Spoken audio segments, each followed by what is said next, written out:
Good, thank you. We're doing great. We're doing wonderful. Amazing. I Oh, definitely sorry. am not hungover. Emma, So- I think I accidentally sent you an invite to a server, and I don't know what server it is. Oh, let's find out together. I don't know. I'm sorry. This could be some like extremely not safe for work Oh. chat. Oh, Can be gosh. Oh my gosh, exposed. it's so dirty. Oh no, what? Why are there so many tentacles? I don't understand. Why could you do this? No, you didn't send me anything, it's okay. Oh, didn't I? Okay. I don't think so. I sorry. don't see anything yet. Well, if you, well, I'm sorry in advance. Anyway. Yes. I was like, no. Do you know what? Also, It's okay. guys, I'm going to say this to the group because I reckon some of you might like this. I've just started watching The Umbrella Academy on Netflix. It's so good. Oh, the one based on the Jared Way comic, right? It's so good. I love it. Okay. What was it I'll called? watch And it. have any of you seen this bit?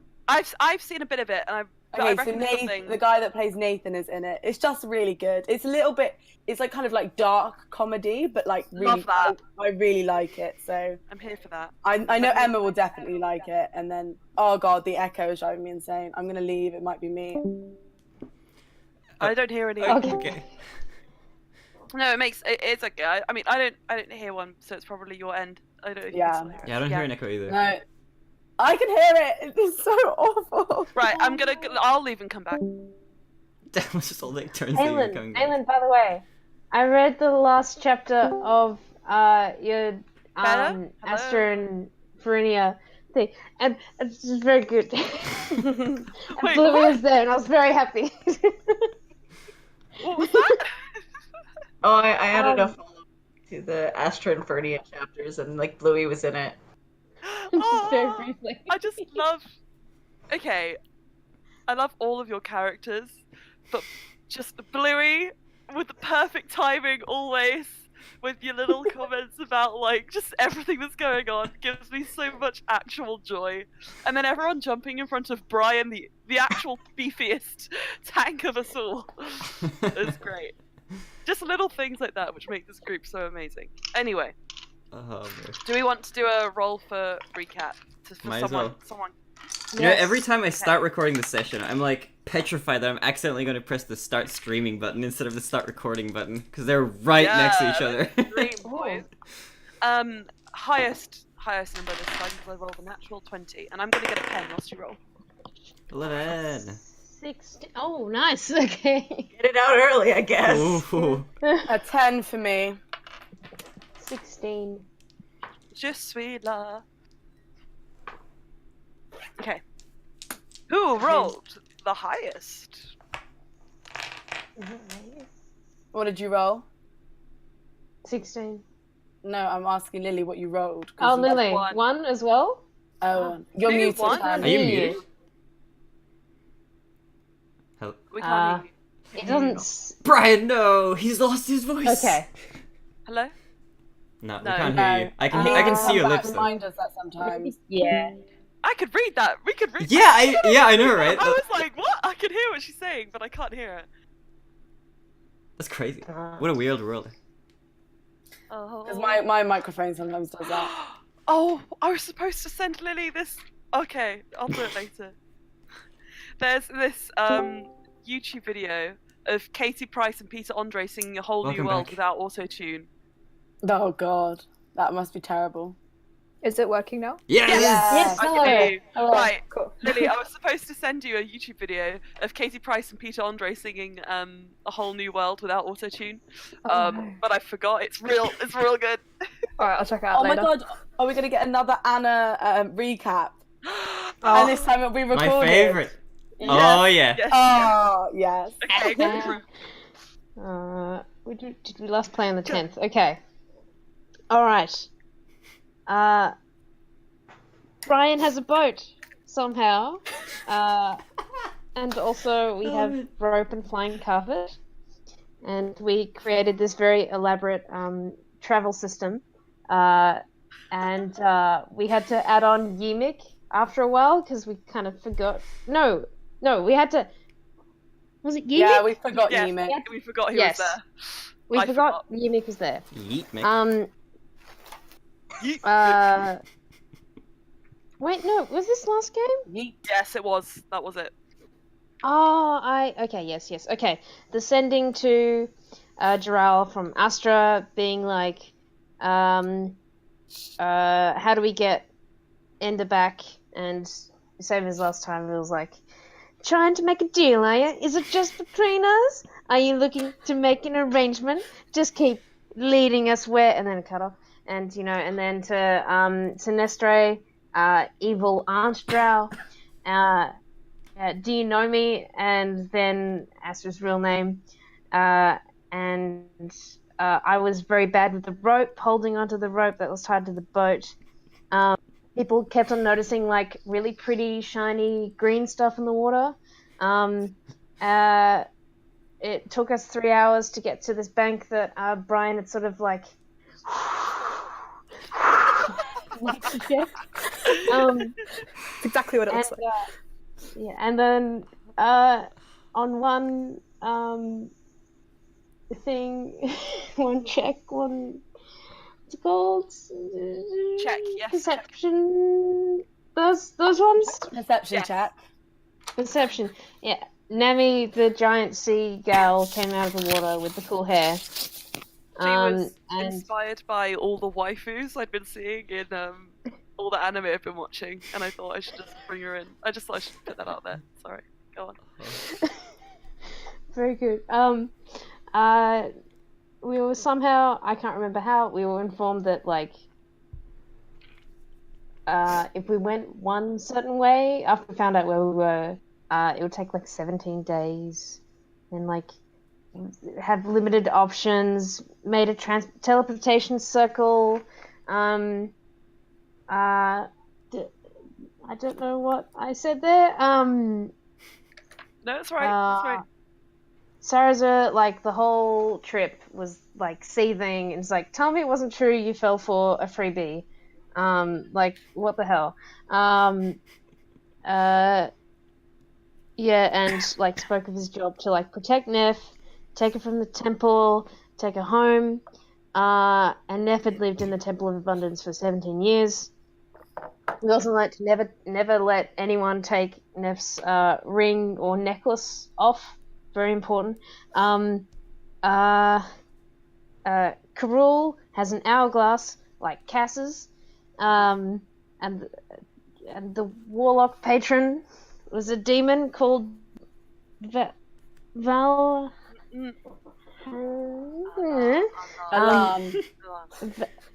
Think Alan with an E on the end. Yeah. Oh, I wrote a V. Okay, Alan. I must have heard V. And don't call him Alan, otherwise he'll kill you. Yeah. Alan.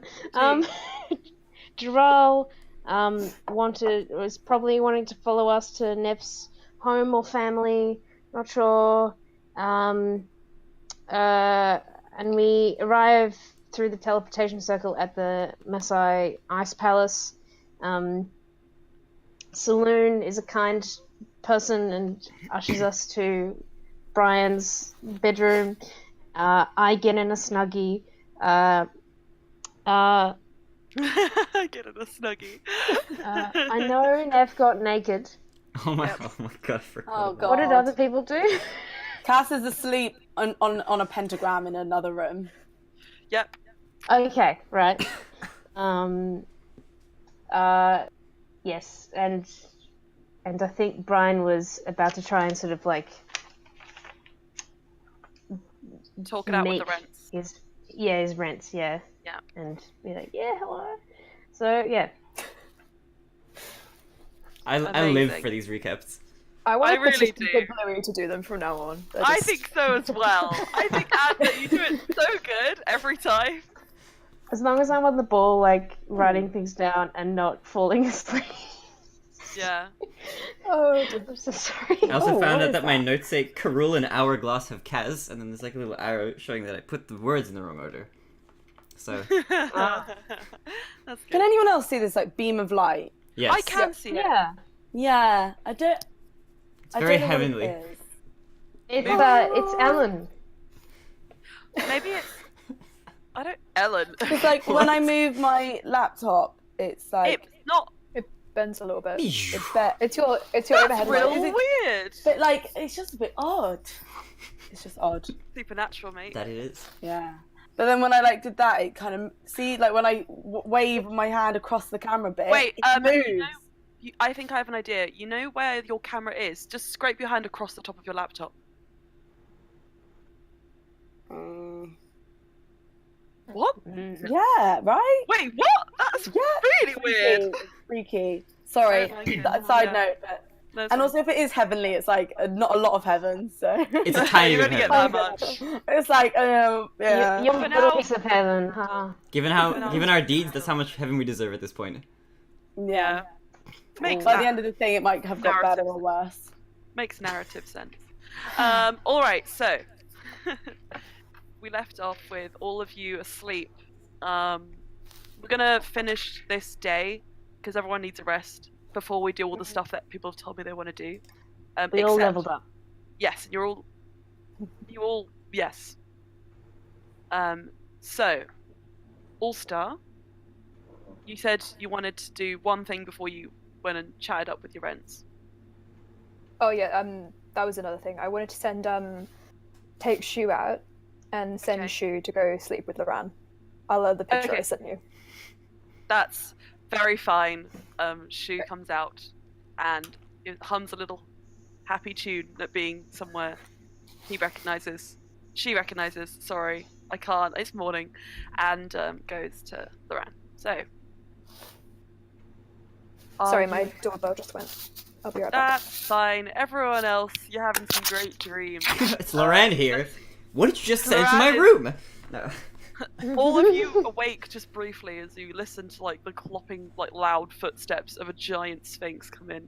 And I'm gonna say that Loran is sleeping, like with like a bit of a distance between Astra and Loran, and Shu plops herself in between Loran and Astra, so that Astra can have a little bit of the cat as well. Nice. Sorry about that. That's okay. So, do you go see your parents? Oh yes. Let's Sweet. do that. Okay. Great, because I'm actually really cold, so fit into the... Why don't you put like a blanket on? I don't want to disturb the beds. They look nice. Oh. It's fine. I have a coat. That's such a you. Okay. So, you follow this servant up through the palace, up some sort of spiral staircases. Sorry, no, down spiral staircases because you're on one of the taller towers, and towards where you know the main throne room is. It's getting late. People are kind of closing up the palace. There aren't so many people around, other than servants sort of cleaning up. But you can still see a sort of bluish glow from underneath the doorway of the throne room, because you know there's some magical sort of fires which don't burn but keep the palace warm. And the servant opens the doors for you, and standing there in the flesh for the first time in a really long time, you see your mother and your father sort of illuminated by this sort of almost kind of neon bluish glow. They're not wearing necessarily like particularly like fancy ceremonial robes. They're more in their kind of casual wear, still really well made casual wear. They've got like a really fancy bathrobe thing going on. Brian Ledger from somewhere. Yeah. Your mother is still wearing like her circlet, and your dad is wearing his sort of ceremonial, like kind of crest sort of mantle, I guess. But that's about it. With regards to the fancy stuff. And they beckon you to approach. They don't really say much. And your mum smiles at you, and your father sort of nods and then looks back at the fire. Do you approach? Okay. I think he's going to take a little while to just adjust to seeing them and then walk over. Okay. It's been like, what, 3 years? Yeah, it's been a fairly long time. Mhm. And you kind of go up this sort of icy stairs which lead up to this like kind of where the thrones would be, they've been moved where the fire is behind it. And you're standing there with your parents, and your mum turns to you and she says, "This was an unexpected visit, but All-Star, I'm so happy to see you." And she kind of comes forward and pulls you into a hug. Yeah, I think Brian was just wanting to hug as well, so. Yeah. And she like kind of pushes you back. What are you wearing? Are you not? You're not wearing. You're definitely not wearing the. He's in his party outfit still. He's in his party outfit, and she just Yeah. kind of like looks at you as if she's like trying to like just take it all in, and she's like, "You look different from before." Oh, I mean, the clothes that you had me in they got a bit small and then a bit dirty, and then they sunk to the bottom of the ocean, so. Oh, wait. I'm sorry. The ocean. We came off a boat pretty much straight away. We were stranded in the sea. At this point, your father does kind of turn. He's going to be watching, eyeing you this whole time, and says, "So please, can you explain exactly why you have come and how? I'm also pleased that you are safe." He seems to be sort of choosing his words very wisely. Yeah, also is on the other side, I think, of his mother, putting her between him and his dad. But he's also, you can tell he's kind of choosing his words very well. He's like, "But I am also very confused. The few sendings that your mother has received have been somewhat troubling to us. Now is your chance to explain it all if you wish to." Well, I don't know if you want me to start at the beginning. That would take quite a while, but I believe we'll be staying here at least for another day, so I can fill you in on those details. But as for why I'm here right now, you remember Karul? And his face kind of gets a bit stony. He's like, "I do." We were betrayed on a voyage we were making between Oldriliff's Watch and the Axe, and we believe Karul was partly at fault for that. They sank the ship we were on and left us stranded. And so I thought, to get to our next location, it would be most prudent to come to the palace with the connections with the teleportation circle. Your dad kind of seems, there's an air of disappointment when he hears that you were betrayed. And he kind of tenses his shoulders and turns back to the fire and leaves your mum to do the talking. And she smiles and she nods and she gives you a warm squeeze on the shoulder. And she says, "That is most unfortunate, but you did the right thing, coming back and doing whatever you could to keep your friends safe. It's hard decisions like that that will prepare you for the future and the position you'll one day have." And she just kind of smiles down at you.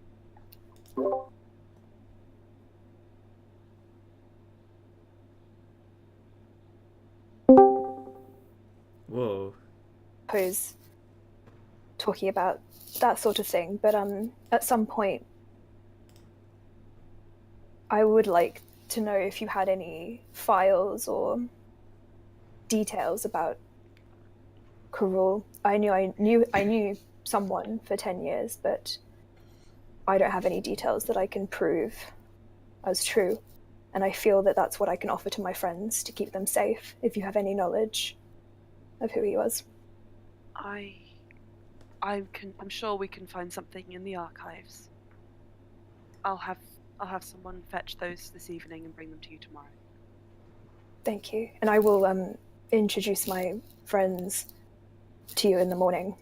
I'm more than excited and looking forward to meeting them. New Brian friends. looks a bit concerned about this, but And she says, with regards to the future, we will talk about that when the time is right. Go sleep. You look exhausted. And you realize you're taking a level of exhaustion if you stay any longer. yes, okay. Okay. There was one small thing I wanted to do before Brian went to sleep. Mhm. Well, 2 tiny things, but yes. Okay. So I guess he'll leave, not saying another word to his dad, but maybe giving his mum another hug. Okay. Your dad doesn't. Dad watches you go out the corner of his eye, but he doesn't say anything. Fair enough. Okay. He's going to go back to the kind of the area where. So Cass is next door to the bedroom, or is she underneath? She's like in a foyer area. There's like an antechamber where your bedroom is, and then there's like the main entrance. Okay. Can I crack the door open and see if she's still in there doing her? Are Thing. you still in there doing your thing? I've fallen asleep on top of the pentagram. So Great. yes, Cass is just like, because we established like I did it and I waited and nothing, and then I fell asleep, and that's when the dream happened. Yeah. So I'm just currently like, I imagine her curled up in a ball in the center of this like red sand pentagram. Yeah. It's all very like weird looking, but yeah. Okay. And actually, there's also a tear that's rolled down her cheek because of the dream. Okay. So I think she's not very happy, and she's Not probably very happy. fucking cold as well. Yeah, that's what I was going to say. Okay, Brian wants to go get Cass a blanket, so he's going to go back into his bedroom. Okay, you see a And- naked tiefling and Oh, a giant shoe with like 2 like smaller humanoids cuddling into its fur around on one side and Astra just kind of like on the other. Bluey is in a snuggie, oh gosh. having a great time. And that's it. Well, and Sarah's I- already because there's someone. Somewhere. Do I have to do a perception check to see if anyone's awake? You Or- certainly can, yes. Cool. Perception. Oh, 15 plus 8, 23. Unless any of you guys are awake, everyone is zonked. Everyone is out of it. It's Cool. They're all really tired by this point. Okay. Like, how long was the conversation, just out of curiosity? It wouldn't have been longer than 10-15 minutes. Just get down there and get back up and then have a conversation. You might see like one of Astra's eyes just kind of creep open. Okay. It's like, I don't think Brian does anything about Neff. He just looks and then looks away. Wish he hadn't looked. I regret everything. He's gonna go to Shu. Wait, so Astra and Loran are on either side of Shu? Yeah. Okay. He's gonna go to the side Loran is on. Yep, Sol's He just- Astra. Sol's Astra. I think he feels quite bad about the whole situation. So he's just going to take Loran's hand and make a very small red dahlia and just curl his fingers around it. Then get back up, grab a blanket, and he's going to go to Cass And sleep with Cass. and sleep with Cass. Yeah! Come join Cass in the pentagram! Yay! I really want. He might drag you out a bit out of In the mid, George, Cass, in the middle of your dream, suddenly All-Star appears. And I'm like, if he did appear in the dream, Cass would have run up and hugged him, and then like left the sandy, horrible place that she was. But it's You fine, it rescued doesn't- you from the horrible sandy place. Yes, So, that's cute. That's the fan art I want next. yes, Okay. on it. I've been planning that. So, you sleep, you wake up, you're level 12, I think. Yeah, level 12 now. Well Long done, rest. everybody. And Long we're getting rest. points back. We've gone You've up made again. it. Yep, you're all long rested, you're all leveled up. Do, And do we recover from the exhaustion yet, or? yes, you're recovered. Wait, I thought because we've leveled up to level 11, so we're leveled up again. Oh, sorry. Level 11. That's what I meant. The next level up from where you were. That's what I meant. Oh, I'm with you. I was like, what? You didn't tell me No. this. I've We got so much already now. leveled. I was like, what? I mean, that's amazing, but now I've got to re-go and do stuff. No. Actually- Sorry. Actually, the next level up is not that interesting. I just would get an extra attack, but there's no. Yeah. nothing else. I get ability score improvement, so I can't wait. Oh, yay. Can't wait until we get Inscrutable All-Star who sees all with his third eye. Great. The insight and perception is off the chart. Mm. Oh, Okay. nice. So you wake up this Mhm. morning. What do you do? I know what I'm Cass gonna do. hugs Brian. Oh. Brian hugs Cass in a rare display of affection.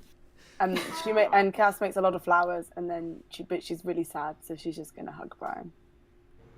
Brian makes you a little blue flower. No. Man, this is some wholesome ass shit, I've gotta say. And then we're gonna go to the room, and there's gonna be a fucking naked Neff. She's gonna really embarrassed, scramble off to some corner somewhere where nobody can see her and get changed. Into her Saracen regular- throws himself off the balcony again when he wakes up. Does it just double take? He's like, no! Scarred for life. Also, I'm gonna send you guys what I sent Lily. I was watching this anime Just gonna called go to the bathroom. Shokugeki no Soma, and there's a guy in it. Is who that the who's cooking like one? Yeah, and there's a guy in it who is like almost spot on what I thought Sarrazur looks like, but without the weird long bit of hair in the middle of his face. Yep. That is a really Oh, that weird is long bit of very hair. strange. Yeah. Other than that, I just It's wanted to like show off my ponytail. longest lock. that's what he does now. Oh my My god. luscious lock. know. Dude, this is Sarrazur, right? Yeah. Sarrazur's kind of a hottie, I've gotta say. Damn! He Well, looks the like hands he's are a great. hottie. That is like Oh. that is established. Yeah. That's The Taoshiri are all pretty hot. But he's like in his like late. He looks like he's in his late 30s, early 40s. So Damn. But- He's a lot older than that, guys. Just so you know, he's an almost old boy. he's old. Yes. is he? Okay. Yeah. we He's established he was mature. Close to like. Okay, Neff, you can't do this. No, No, Thomas, we this can't is have this is that. out of character. This is Okay, good. What did No. Thomas do? No, He just said- I didn't do anything. I'm Maybe I innocent. can I'm guess, innocent. I'm an innocent soul. Really? Really? So, what does everyone do in preparation for Um, today? I'm Cass wants not to get taking. stoned. Okay. Mhm. Sorry, You can sorry, do- Anna. I didn't mean Sorry. to do that. That's fine. Bluey, and then we'll do Cass's rolls. Okay, I'm not taking the snuggie off because it's very comfortable and I feel cute.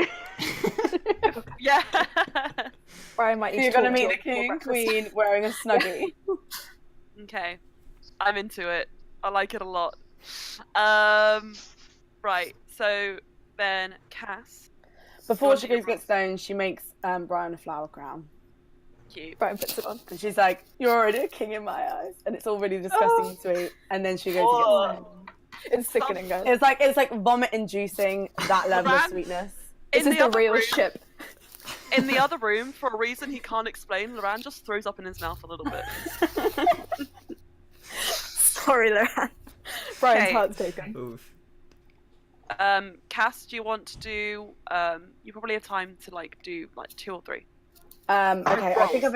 I've only got one. Well, 2 left, but only one that I need to get done. Okay, so make a roll. So let's roll good, and then we'll see what happens.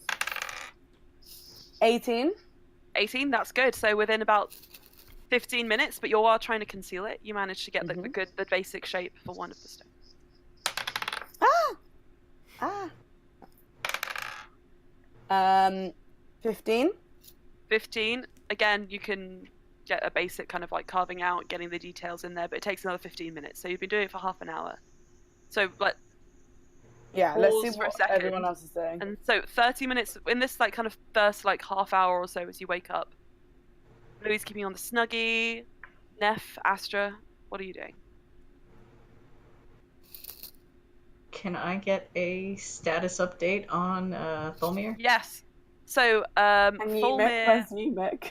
Yemek is feeling looks a lot better now that he's slept, but is crying quietly in the corner. And Fulmir is sitting next to him, emo squad style, also just like staring into space, like, how, why, oh god. And they're both just kind of like still in a daze. Okay. It's been established that Brian has like an attached bathroom. Yes. Yeah, Astra's gonna go and try and clean up herself as much as she can in private. Yep. And while she's in there, she's probably gonna do some sendings. Okay, so I've seen these already, but do you want to tell them to the squad? Yep, I do. Just deciding which one I want to do first. Okay. Okay, the first one she's gonna do is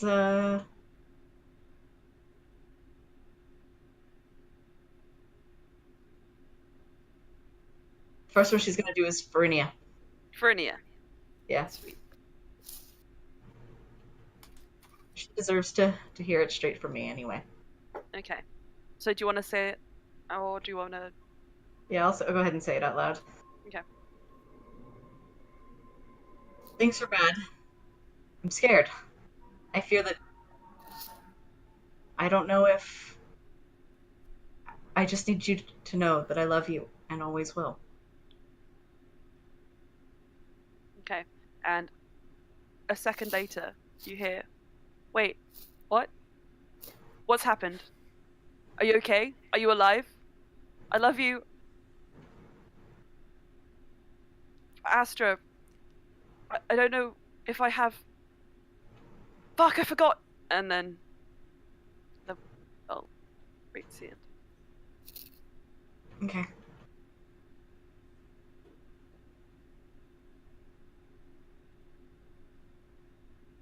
I'll go ahead and send a second one. Okay.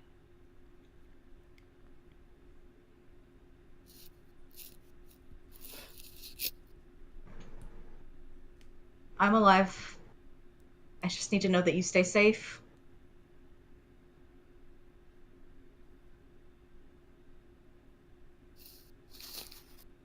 That's all. That's it.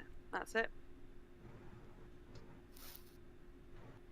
And she replies, if you die, I'll fucking kill you. I love you. And then... that's all she says. And a third one. Okay. So who's And next? this one is to Astra's bum. Sweet. I shouldn't have, but I needed to know. Sinestria knew me, my name. I think she wants to hurt me, but I don't understand why. Okay. And after a little while, you hear your mum's voice say, I think I told you everything. If there's a reason she wants to do this, I don't know. I love you. I'm safe. That's what she sends back.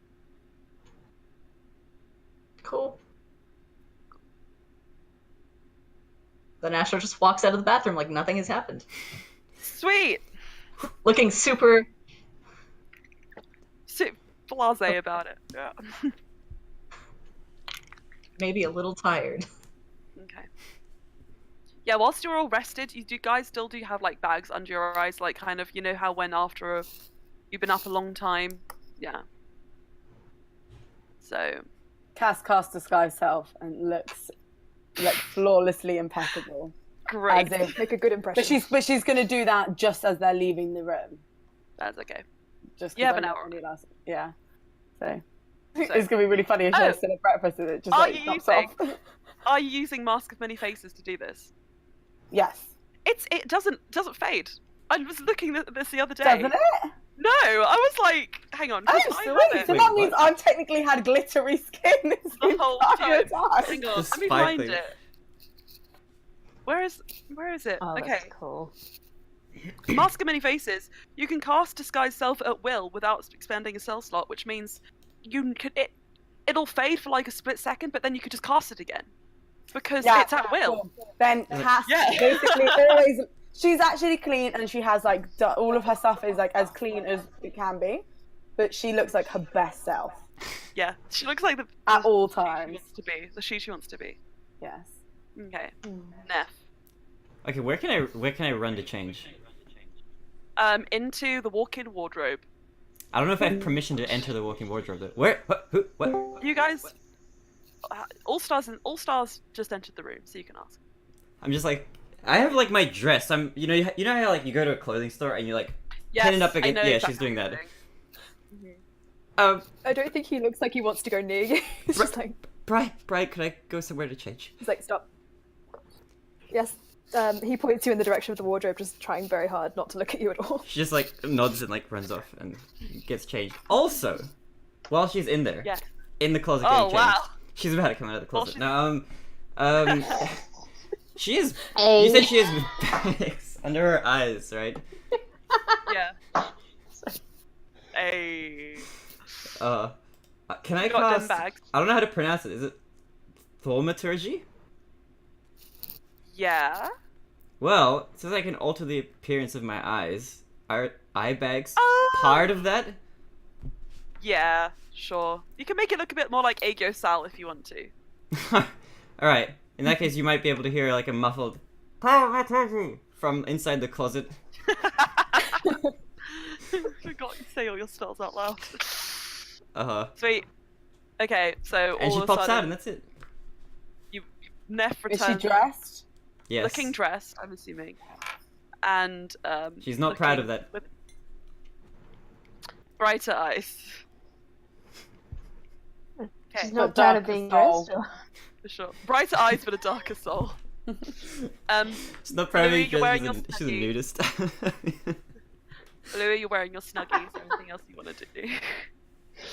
No.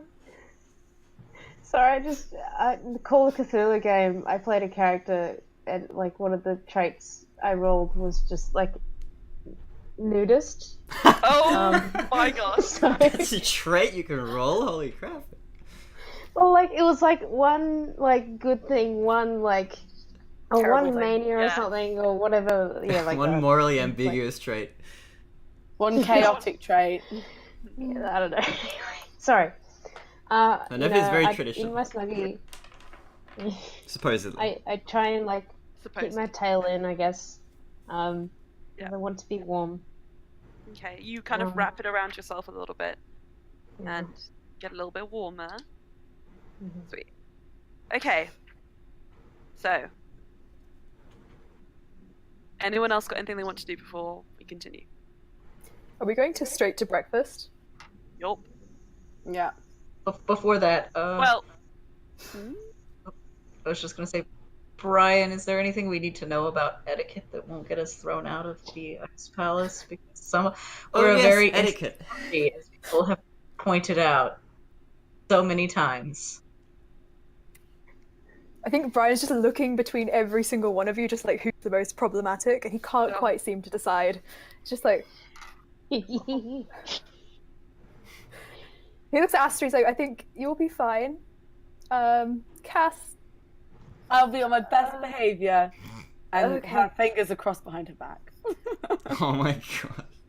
Brian's just like, okay. Neff, I think I might need to talk to you on the way down, if that's okay. Everyone else, yeah, just Is there I mean, any big no-nos? Neff, you Don't- can't come. yeah. Don't use No.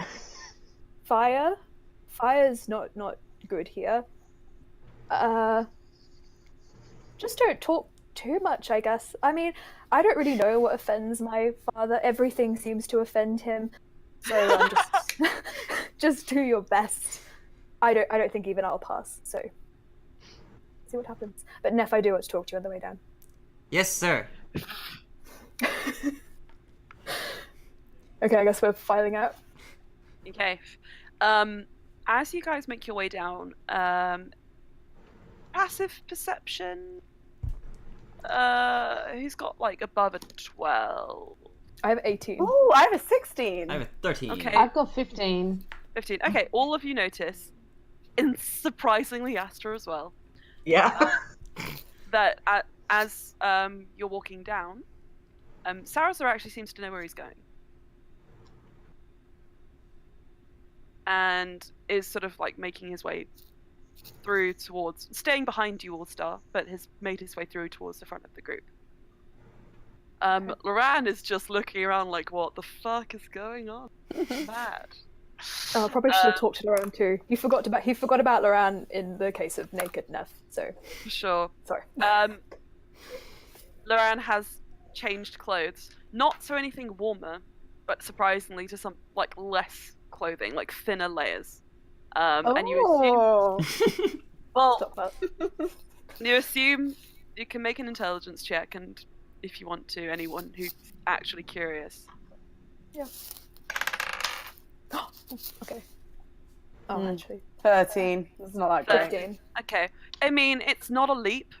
You're going to Kalkan, a fairly dry, warm continent. So he's prepared for that. He doesn't seem cold, necessarily. Okay.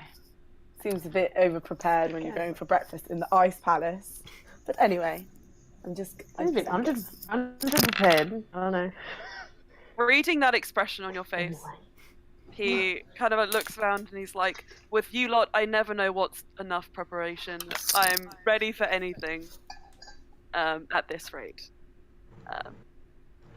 But perhaps it is a bit extra, and he waves a hand and a cloak appears. Warm looking. Casual. So you all make your way down, and there's actually like an ante-chamber where the royal family usually takes breakfast. I have None a of your quick parents question. are there. Yes. Now this might sound really dumb, and I am really dumb. What's an antechamber? An ante-chamber. Okay, so when there's a larger room, sometimes off of that room there's a smaller room, which is still considered part of like the main, like, chamber itself. Okay. But it's usually closed off or it's private. So, okay. for example, it's like a closed off room which is just for the royal family to go into, or something like that. And Okay. it usually implies there's no other way in or out of it. It's like a... Because whenever I hear the word, my brain keeps going, antechamber. It's not a chamber, it's antechamber. I just don't know. That's okay. Okay. So, you go into this room and there is a breakfast laid out for you. Your parents are absent. And a servant comes up with a silver platter, and on the platter there's a letter. And he passes it to you, and he bows very deeply. That doesn't look edible. Cass has cracked open a It's strong not. 0. It's not edible, the servant says. Ma'am, this is a letter for the prince, and he bows down to you, says, Your Majesty. Okay, he takes it and opens it. Okay, inside it's just a very quickly penned letter from your mum, who says, business came up, see you in the throne room later. Great, we're So you making don't this have- more official. You don't have to have breakfast with your parents, is what I'm trying to say. Okay. But Okay, there's a lot everyone of do what you really, want. really yummy looking food on the table. Cass Fine, helps just, like, herself going with up. a strong 0 in one hand, and she's very happy. It's a lot of fish, a lot of chilled dishes, and like bread, and it looks great. So, sitting, having breakfast, and every now and again a servant will come through. When you're all done, you can choose to go to wherever you wish. There's teleportation room, throne room, anywhere else in the palace you think would be useful. How much longer, if I roll well, do you think it will take? How many To more finish? rolls? Yeah. Depends on how you roll. Okay. Well, Cass is gonna go do that, Okay, but we can Cass do goes other off people on first if. that's fine. Just do your roll and see. I'll wait for Brian. It's a 12. 12. Okay. So it's like, I think doesn't take so long. It's just hard to by this point people know you're doing something. Yeah. And you're kind of just like, like I found like a little icy corner. yeah, you found a little corner and you're sitting in it, look like a beautiful gremlin. Just like at one point during the breakfast, Loranda's turned to you, All-Star, and he kind of leans over and he's, so, do they know about this? And he kind of like, Also just staring straight ahead, and he's just like,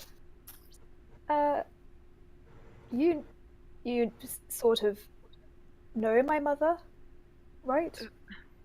vaguely. I don't know her personally, but I was stationed with a few other merchants who came here once. Left an impression, I suppose. I mean, I think... Yeah, Cass asked what impression, because I assume this is while they were still eating. He stands on his chin and just winks, and he's like, you know me. Oh. And Cass winks back and like cheers the strong zero up. Well, he lifts his iced coffee, his bubble tea. It's bubble tea. Always bubble tea. The national drink of this world. yeah, if it's not alcohol, it's bubble tea. Yeah. The ocean is just bubble tea. There's no water, it's bubble tea. Look That's at all the not canon. tapioca. It is canon. It's too late now. No. Oh. It's a sort of see-through, clear, colourless bubble tea. And the tapioca is like sand, it looks like sand. So, actually the implications of that are crazy, because then you're the tapioca, like, mage, Cass. Because all your magic is like sandy. Anyway, that makes also sense. So he looks to you and he says, well, I left an impression.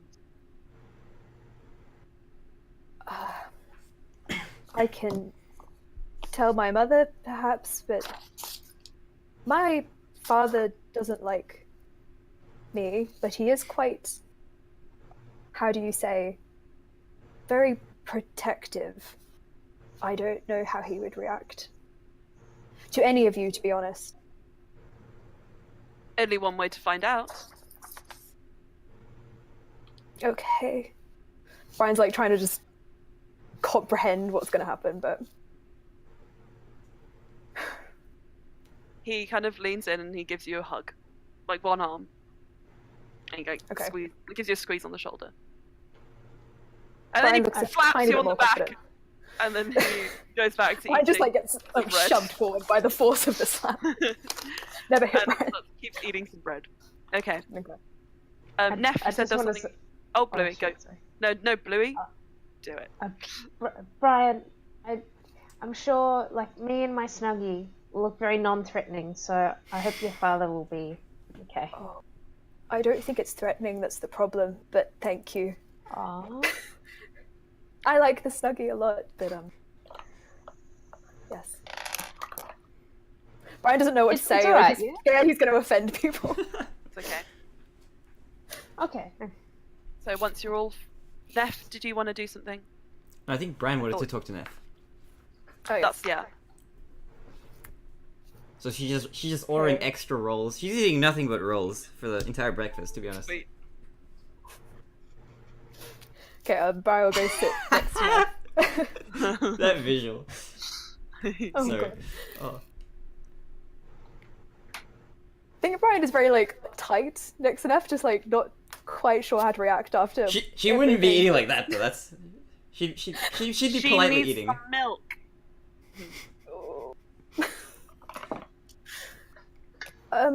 Neff, I just wanted to Yes, talk Brian. to you before we meet my parents. We get to You meet your seem- parents. Yes. You see, before we do this, I just wanted to give you a heads up of some things that perhaps you should. I mean, I don't mind you doing them in your spare time or outside this general vicinity, Uh-huh. but I believe there are a few behaviors that I should just tell you perhaps my parents won't appreciate, Yeah. such as disrobing, yelling spells, talking very loudly, disagreeing with people. And he just starts going through a slow list of Neff's general She's just personality like, traits. trying to keep track of everything. He's like, yeah, so if you remember all that, then you'll be fine. Are you sure that it's okay for me to be here with your parents at the table?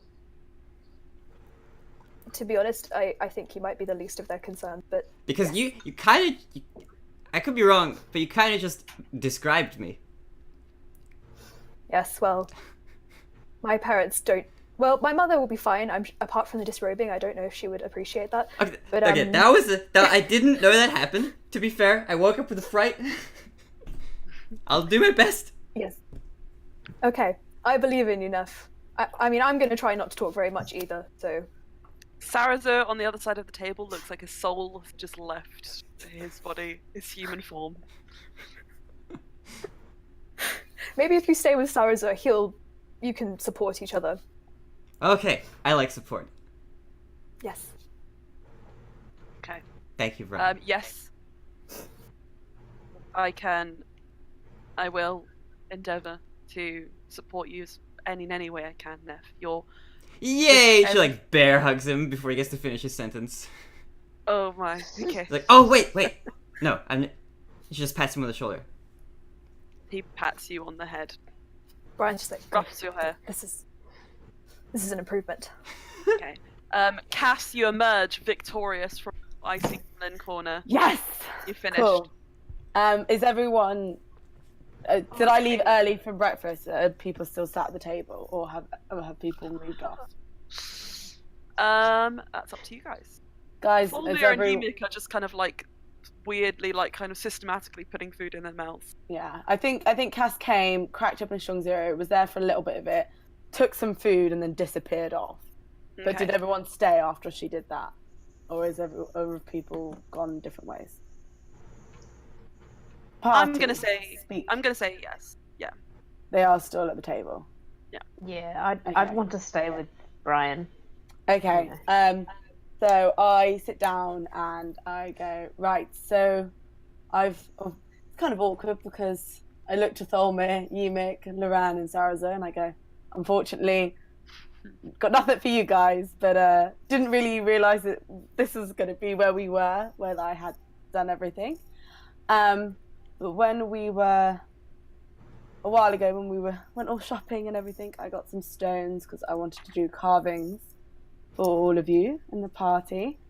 And now I think it's even more appropriate considering what we've lost and everything.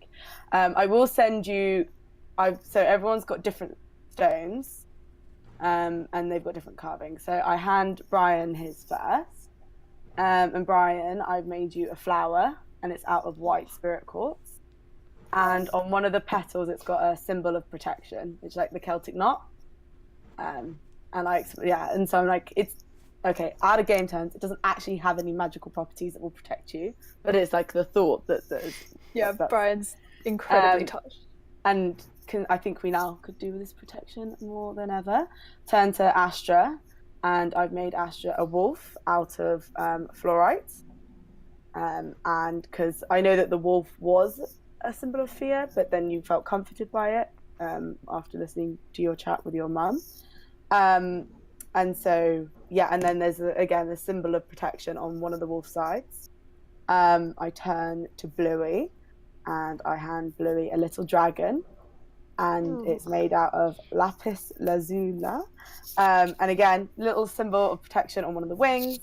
And then to Neff, I was like, yours was a little hard, but I made you a little sphinx, which is the symbol of Kalkan.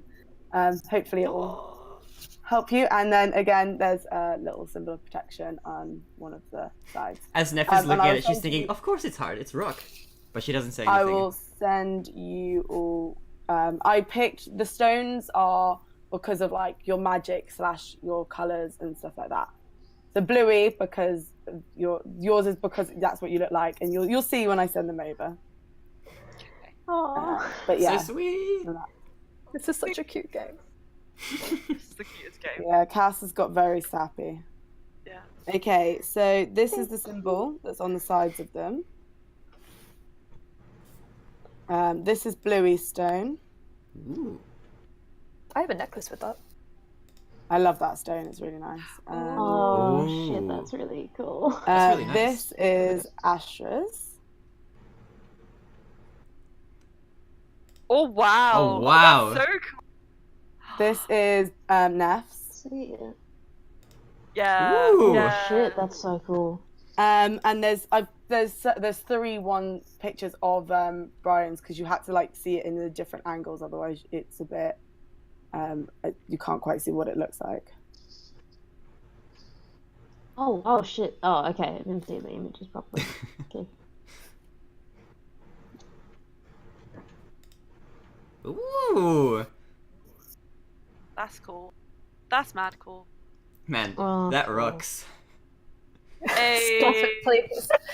But there you go. So Oh, that's what Cass has been doing every time she's Been getting- disappeared off and been a bit shady. But yeah, Whenever she said getting stoned. stoned. I was so confused. yeah, that's what she Yeah, was. I But I was like, is it marijuana? Yeah, I was wondering. Yeah. We is talked this out. Yeah, I this thought is everybody else this has knew. been, how many games in the making is this? Like at least 3 or 4. 3 or At 4 least. games? Fair Yeah. few. Yeah. Yeah. Fair few. So there you go, guys. I didn't really get to do much carving in the last game because Oh my gosh, Anna. Yeah. I mean, it's understandable. yeah. Okay. There you go. That's what Cass has been up to. And now Cass feels a little self-conscious and vulnerable because she's revealed how much you all mean to her. So she's now going to down a strong 0 and kind of ignore you all. Okay. Should we give Cass a group hug? Well, Yes. I was about to say, how much strong 0 have you drunk? Is it enough to Constitution saving throw? No, not for Cass. Not I for don't think Cass. so. Okay. So everyone group hugs. Oh. Just engulf Cass. And then there's just like Loran, Sarazer, Tholmer, and Yumik just sitting and watching you all like, what the fuck is going on? Cass is like very happy but also very uncomfortable. Okay. But she's going to hug you all back. And then I think then she's going to go one with shadows and just kind of like disappear against the wall. Cass goes invisible. If she Okay. moves, you'll see her, but she's just going to like regain her composure for a little bit and then she'll reappear in a second. So, as you all regain your composure, secure your various rocks and stones. You can head to the throne room if you like.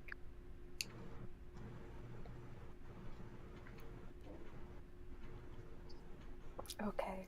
Okay, what's your marching order? I think Brian's got to be at the front. Brian has to be Oh, at the yeah. front. Brian is This shoved is to the an front initiative next. for a second. Okay. Also, Cass is going to ask, like, would it be inappropriate if we were holding hands as we walked in, or would that spell something that isn't happening? Brian just grabs your hand anyway. Okay. Okay. Sweet. Okay. Oh, this is great. I Okay, love this. so it's Brian and Cass holding hands. Behind them, who's going next? I I'll think go. Neff needs to be put in the middle of the order. Oh, in the middle, I think okay. she needs. Okay, so then Neff. I think Sarazu then will be right behind you, Neff. Maybe Sarah's should go in front of me. Like Sarazu will be right in front of you, Neff. But then that means Loran wants to be in front of Sarazu, so then Loran is after Brian and Cass. Okay. Yeah. All right. There we go. Okay. It's a Right, bit of new hopscotch, order. but we got there. Yeah. Cool. Everyone else. Just like his palace. After I would like to be kind of somewhere near the back. Not. Cool. Wait, what's our height differences for everybody? Louis, aren't you like 6 foot? I'm 6'6". Oh, good. Ooh, Fucking hell! tall. Well, Louis That must look ridiculous standing next to Bluey. Yumik is about 7 foot tall. Just What? Oh, okay, He's like right. 6'8", maybe. We'll say 6'8". Okay. Awesome. So we're gonna put the hulking giants at the back. Okay, so Bluey and Yumik will go at the back. Makes sense because they could literally look over all of us anyway. Yeah. That's right. And then Astra, you in the middle? I guess just with Tholmir, yeah. Yep. Tholmir's going to trail a bit behind you. I'm just writing this down because it'll make sense. Okay. So, It's ominous. drink some water. Prepare my voices. How tall is everyone else? Neff is Brian, you're 5'4". what? Yeah. 5'7" now. Woo! Cass Getting is there. 4'4", I think. Mm-hmm. Astra's 5'10". Okay, right. I'm No, the only one he's who's 4'5". Tholmir is about 6 foot. Oh, okay. Loran then- is about size 11, 5'11", and Sarazar is about 6 foot. Alright, size 11 shoe size. Noted. Okay. A good gift. We're a good mix. We're a good. Man, our party is so tall. Holy moly. Yeah. And very varied. Anyway, so you all exit this breakfast room and make your way down towards the Great Hall. And this time, All-Star, the palace is a lot busier.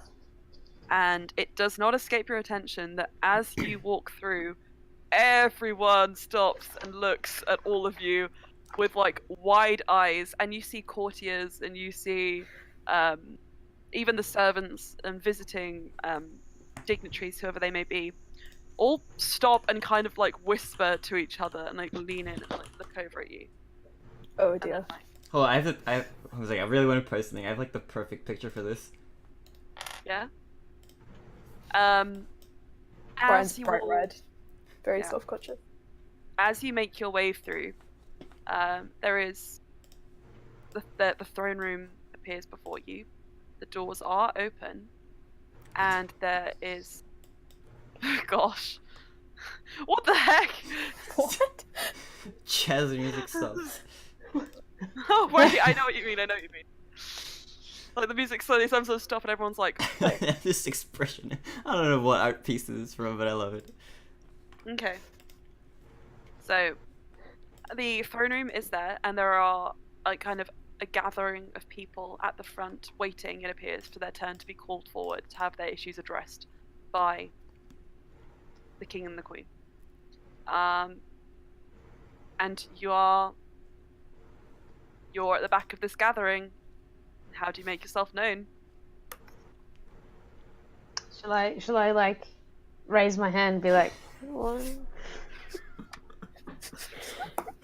Yes, We're at the back, you so Brian should. can't see what you're doing. You can do it. I'm quite tall. You can do it if you want to. Hang on. Okay. Wait a second. Never a good sign when Emma's going into the book. It's not always bad, guys. Waving, It's is that always allowed? bad. It's almost always bad. I'm so sorry. I just had to. No one notices as you wave your hand. You can wave Oh. more vigorously if you want to. I think I think I won't. Okay. I just We can just had wait the in idea line. because I'm very tall compared to most. And so- When Brian Okay. looks like he's going to the back of the line, I like look at him and be like, "Aren't you the prince? Should we not just go to the front?" But these people have been waiting. They have as much right to be. We can stay at the back of the line, put as much time between us and this meeting as possible. Cass is torn between storming ahead and then looking at the desperation on Brian's face. So she's gonna stay by your side. As you've been standing there for about a minute, you look around and people are like looking at you like, what are they doing? And then you hear, what's your passive perception again, Brian? 18. Anyone got above like a 15? Okay. 15 exactly. That, yeah, you probably hear this too. You 16. hear one of the sort of more well-dressed, haughty-looking, maybe a trader, maybe a courtier. You Oh can't really no. tell, kind of lean over and say, "This is exactly why he won't make a good king." No, that's so mean. Okay, whilst And the guy next to him snickers. Whilst Brian is holding Cass's hand, he kind of feels like a tingle of electricity, but she reins it in because she knows that Brian is holding her hand, so she doesn't want to shock Brian. And she pulls Brian and goes, "We're going to the front." Yeah. You see. But Cass like pulls, but is like making sure that it looks like Brian is kind of the one leading, not Cass dragging Brian. Okay. But Brian she's like, we're going to the front with like now. Okay. Brian straightens up and walks properly, even though he's still quite red. Okay. As you pass, you see Loran kind of just wiggle his fingers really just slightly. And that courtier who was saying something before, like it was like, ah! As he feels like sparks at his feet like begin to like kind of just electrify his toes, and he jumps and he looks. And Cass, like as she walks past, like throws a look over her shoulder and goes, and just does a little like smirk, and then puts her hand behind for Loran to slap and a high five. High five. Yeah. As you move forward. Sorry. Yes, what do you want to do? I want to shoot that courtier a look that's sort of like, you should learn from this. Learn from your actions, sort of thing. Like, Make a charisma check. Blue, make a charisma check. I love Blue Or so much. intimidation. Oh my god. Or intimidation. You can make it intimidation. I don't think I want to intimidate. Oh, well, it's the same. I'll do charisma and it's 12. So 12. He like looks for a moment as if he's considering his life choices, and he's like, "What the fuck?" Cass is so gonna want to like beat him later. Just putting it out there. Brian's doing his best to ignore. Okay. Has seen none of this. Yeah, I don't think Neff saw either. No. So, as you make your way forward, the crowd does actually part for you, and I hear a cat somewhere. So sorry, guys. I love her. Oh, please don't be sorry. It's okay. More than okay. It's amazing. Anyway. Cat. The crowd begins to part for you, and sure enough, as you make your way through to this throne room, your parents see you, and your mum stands up, and your father remains seated, and your mother descends the stairs towards you, and it's a formal gathering, and she stands there expectantly. We bow. Yeah, Sarazar is already Hey. on the floor. Cass bows very like Yeah. theatrically and nicely. Okay, Sarazar was on the floor before you'd even like noticed your mum had started walking down. oh, hello. Neff will just Hello. copy Sarazar. This is my mum. Just goodbye. Mum, everybody can see you, and they said hello. She says hello back. She's doing the bins. That's I fine. So, See her in the corner of my screen. I'm like, oh. sure. Anyway. Yeah, Neff, Okay, Neff just you're- copies Sarazar. Okay. Bless you. Your Bless you. bow. Some better than others, I will say, just off the bat. Can I check to see how well I bow? Can I do a charisma check? Yes. But charisma or dex? Well, charisma. How, Can I do a how- charisma saving throw? I would say I would say maybe charisma, just because it's like you're trying to make an impression, Yeah. Okay. Yeah. I would and say also that's because fine. Cass's charisma is much higher than her Alright. other stuff. Come on, please. Okay, everyone is gonna make charisma checks right now. Can I make good impressions? Sarazar doesn't need to. Saving throw or just a check? What? So a check. I rolled I for did roll. Loran. 16. 16. Okay, that's all fine. 13. That's fine. 13, you're a bit wobbly. You kind of looking up is like, is this right? Astra? 22. Yeah, you're Whoa! right. Yeah, Ooh. boy. I mean, that makes That sense. charisma Ashes bonus. is the best. This is really in character, Yeah. surprisingly. Hang on a Yeah. second. Wait.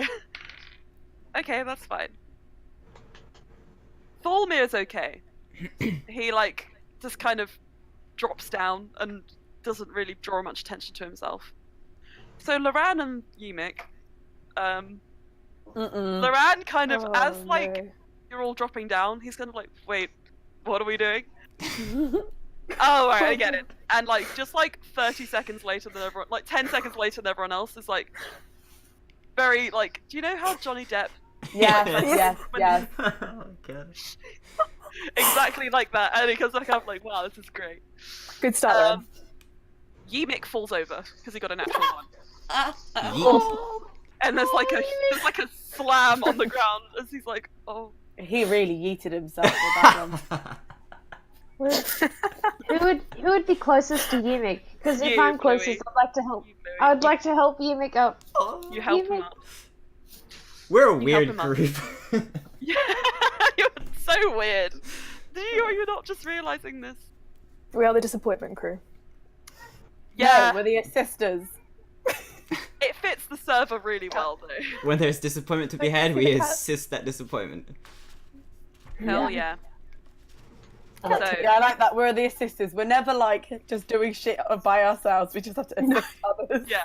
Did you fall? We'll help you get up. For we are the assisters! I think we need some help ourselves. Death to Yeah. our enemies! No, okay, and... Brian, scene. Brian, you hear after your very perfectly fine bow, a slam behind you, and like an oh shit from Loran. Take that as you will. Your father, as you look up and you kind of stand, looks like exasperated, somewhat. Very disapproving might be a word. But he seems to be reserving judgment for now. Your mum is just smiling and nodding, like. I think Brian's expression like becomes more resolute when he sees his disappointed father, and he's actually quite proud of his group of friends. So he just smiles, says, "These are my friends, except for," he points at Yumik and Thormir. "I don't know them very well, but everyone else." Oh, ooh, throwing shade! Whoa! We're all friends, except these two. These two guys, we don't know them. They just trekked along. We don't know where they came from. Brian is very honest, I'm just gonna say. Probably doesn't even realize he's being rude. That guy fell over. Don't know him. Yeah, Pay no he's not part of this. Oh, he kind of included Sarazor in that, like. Oh, The shade. The big oofs. They all look a little bit offended. The They're fact They're that all you under feel that like big beach umbrella of shame. but they don't say anything. Yet. It takes a long time to become Brian's friend. I told you it's a list of people he likes, so. That's true. Your mother says, "Hello, all of you. It's a pleasure to meet the acquaintances, my dear son. I've heard the story of how you came to this palace, and I am intrigued by your exploits and keen to hear more. But perhaps we can leave that for another day, and we'll stick to the most pressing issues for now. So, what is it you require from us?" Firstly, I would just like to say thank you for allowing us to stay in the castle after our slight ordeal in getting here. So, Yes, thank you very Your much. Majesties. That's okay. You can call me. No, you can't. Oh, I'm so tempted. I'm so tempted. Nev keeps her cool.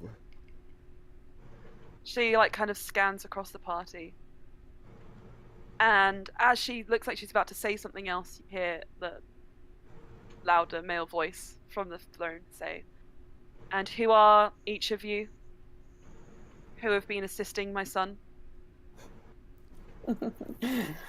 I am Acantha Rekas, or Cass to my friends, and I bow again. Acantha. Like in her mind, Cass is like, oh god, I haven't heard that name in a while. And he waits expectantly. I am Bluey Sparks. I'm Neff. It's a pleasure to make your acquaintance, she says with a nervous tingle in her voice, and bows again. Okay. I'm Slyan'ssun, and Astra bows. Again. He kind of looks to you and then looks to Fulmir. And nods. And then you hear Sarazar say, I am Sarazar de Hate. Fulmir goes, they call me Ben. What? Did you say Glenn? What? Who's they? Oh, he's obviously not wanting his name to be known, but the fact that all of us, I think we all kind of... He's out of character. He says that, and we're just like, what? That's exactly how Brian got his name, though, so... Ben is Oh, my name. Ben. And then Ymik looks down and is like, I thought your name was... And he... And Ymik goes, I'm Ymik.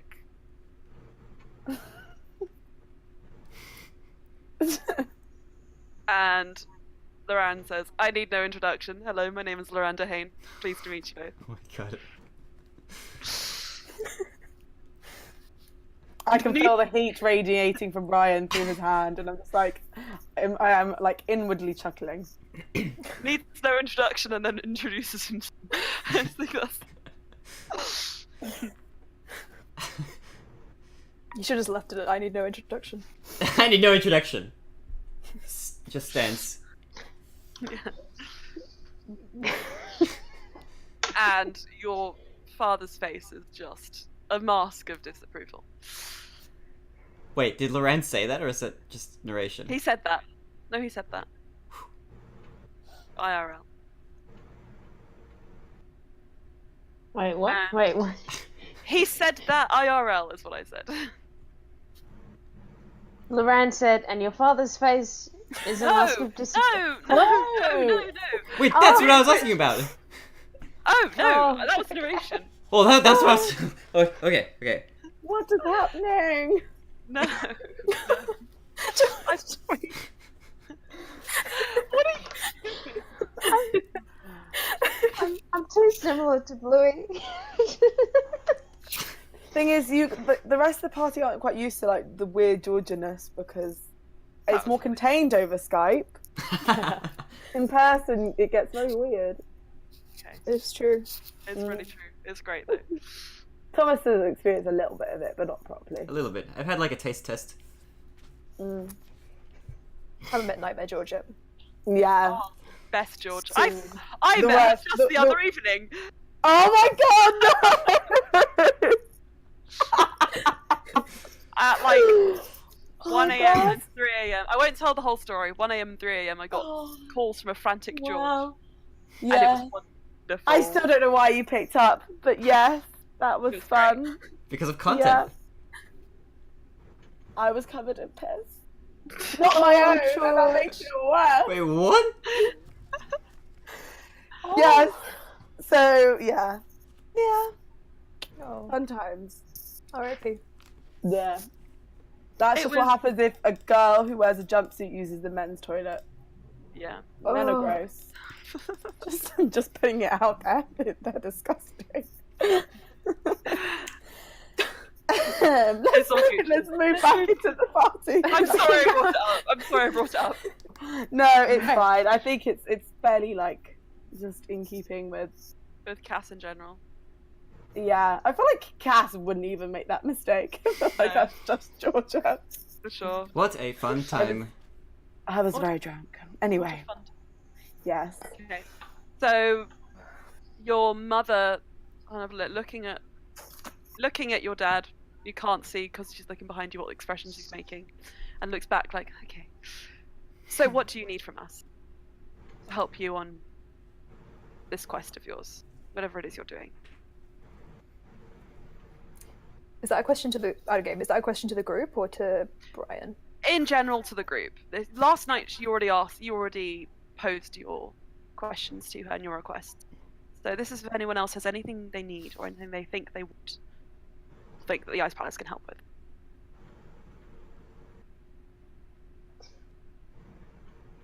I'm thinking. So, is there a clothes shop nearby? She smiles and says, "We don't buy our clothes, Oh. but It's handmade We can- couture. yes, we can lend you clothing for whatever climate you may be going to." Yes. Cass does like a look round and just is like all the courtiers, are they all really close and like listening in? There are many other people in the room with you. Okay. There are some of them are closer than others, but most stay at the hall, like kind of the walls. Okay. She sends a message to Brian and says, should we not do this? Like, ask for everything private. Yeah, I think Brian's of the same persuasion. Yeah. So, So when I hear that from Brian, I go, is there any... sorry to intrude on your Majesties. I know you must be extremely busy, but I think some of the matters at hand are a little bit sensitive in information. Is there any way that at some point we could have a private audience with you both? she nods and she says, looks around the room. She says,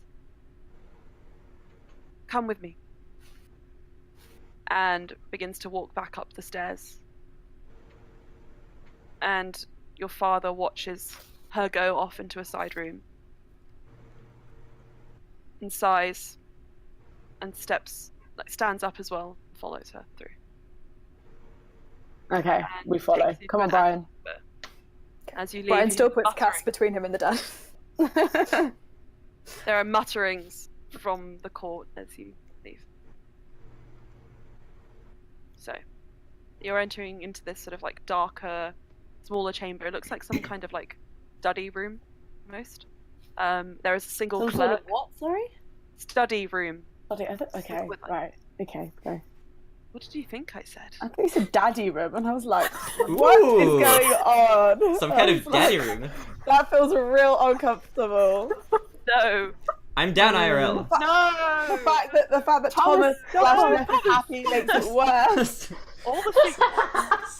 All the secrets are coming out now. This is great. That would be some sort of weird addition to Brian's backstory. Oh no! Oh no! No!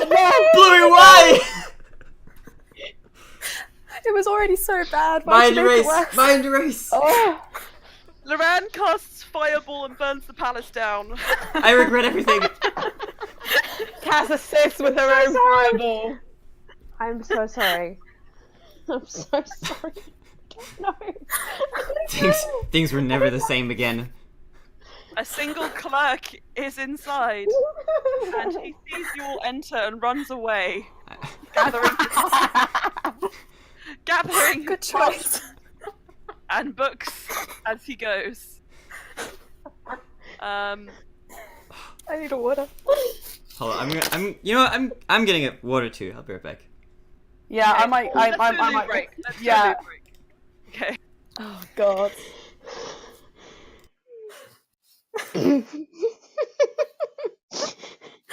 Anna, why? Anna. Was I always like this, Lily? I mean, as far as I can remember, but that's why we love you. I just say something, and Yeah, I know. oh no, actually, You say something without realizing. yeah. You know, you were not as bad as I was, but I always knew what I was saying. So Oh well. See, I'm naive until I actually say the thing, and I'm like, oh, I do know better, and I shouldn't have said that. I don't know. I think it all began with the daddy's room, though. So I feel like it's a joint effort between you and what's it, George? We never bring this up again. Never again. I'm doing all my Snapchat. Oh my gosh, that's really funny. That meme of the wizard and the warlock that you sent. Oh yeah, That's so good. it's so true. Anna, while I've got you one on one, am I seeing you on the 24th? That's the day before you go back to uni. Oh yes. Okay. So I still need to like double check with the rents, but I know I definitely will like be able to make class the next morning, the 25th. I can drop you because I live really close to Sydney Uni. Can you drive? I can't drive, but I can blackmail my sister into driving us. Oh, okay. Right. Okay. Oh yeah, and she'd be going in the same. I think she's also going in because she goes to your uni. So, or we can take public transport. My old foe. Would she not be going in like a week before or something, or not quite? She's second year, so I think it's safe. I don't know how colleges work. Is she still at? She's not at college. She dropped out of college. Okay, right. Didn't want to leave home and the comfort of my mum cooking for her. You know. That must be pretty nice, and I can't imagine college food every night is great. She complained about that so much, and I was having my like Japanese convenience store bento, and I was like, "You're complaining about having a hot cooked meal." It's great. Oh. Oh, sorry, friends who have joined the video chat again. That's okay. I'm just looking. I'm trying to go detective mode on this picture that Joyce sent. Okay, apparently my sister's boyfriend just sent me a drunk message last night, and I just really want to listen to it. Hang on. I'll be back when. That's fine. We're still waiting for one. The one. The one and only. It's to get her memory back. Of the. Oh, actually, only George would know this. I guess of the stones. So like the white spirit quartz was. Yeah, I mean, I don't know, but That was Brian. And then I was lapis lazuli. Which one was Nev's and which one was Astra's? blue fluorite and the regular fluorite was extra. Yeah, blue fluorite and Blue. blue fluorite was mine, I think. Okay, and the multicolored fluorite above that is Astra's. That's Astra's. That's so cool. Yeah, because like I tried to match magic / personal color of like favorite colors. Wait, is that why you asked me? Oh my god, that was planned thoroughly in advance. Yeah. I mean, wow, I'm really impressed. I messaged people, not Bluey because I knew what Bluey, like the color that Bluey was, and I really liked that one. That one because I was also because before that I felt like that was like Astra's magic before it changed. In my head, that's like what Astra's magic used to be, but then Astra's magic changed, and the fluorite just worked really well for that, the aurora colors. So like a night sky.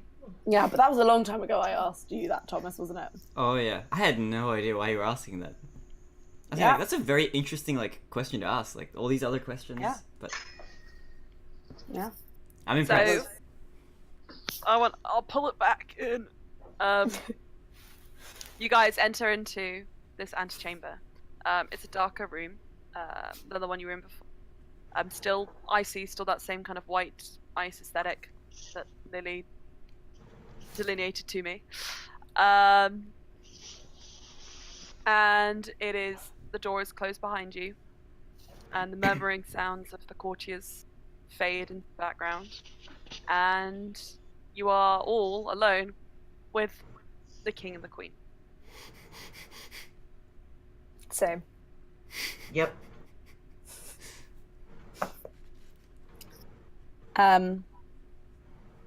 What do they know? Like, I'm sure Brian would have told us at breakfast what he told them last night. Yeah, that's what I was expecting, sort of. That's why I gave you the breakfast, in case you wanted to talk. Yeah, whoops. So you can... No, it's okay. You can tell me now. We'll tell each other now. Brian, go. Wait, what? What are we talking? What did Brian tell the king and queen last night? Just so that we are all up to date with what information's been shared and what needs to be shared and what's not be shared. I just asked them for files. Carol. I thought it could be the only way I could really help in the situation with the drow. Him. And what do they know about like how us and everything that's going on? I haven't been in regular contact, to be honest. I don't know where we should start or what is relevant to reveal. Okay, because the question, basically what Cass is going to ask them about is that obviously Carol and Doral have like this like anti-magic thing going on. I was going to ask if they have any information or advice on things that might be able to get past or through that sort of thing. But I also don't want to just go in being like, we're going up against some people with anti-magic spells. We need to defeat that. Do you know what I mean? Like, I need to know what Cass doesn't want to go straight into that because that's probably not a great thing to tell the king and queen about their son. Going off and fighting people with anti-magic stuff. But I feel like that's the question that Cass wants to ask. So I don't know if you want to give them a bit more background information, Brian, while we're all there, and then we can know what you want to divulge to them. Okay, when you say background information, what do you mean like how? There's a lot of background information. Exactly, but they need to know some of the story about how we arrived at their palace, looking exhausted after using so they the know teleporting. They know about the ship. They know that we were attacked by Carul and Co. Okay, cool. All right. Okay, that's all I need to know. I know All Star spoke with you last night about the ship and how we were betrayed and attacked. I just had a question. They seem to have some sort of anti-magic spell or object or barrier, something that we could not get through with our spells. Do you have any archives or books or knowledge about how we could overcome that if we face them again? They seem surprised when you ask that question, and then they look to each other, both of them, and your father actually says, "We don't specialize in these magics that you speak of. We cannot help in that regard, no. In fact, it would probably be a waste of our time, because there are people you could find in the towns, in the cities, pretty much anywhere you go who could answer this question for you."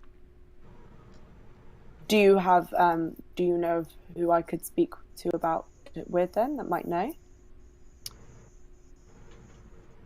An arcanist.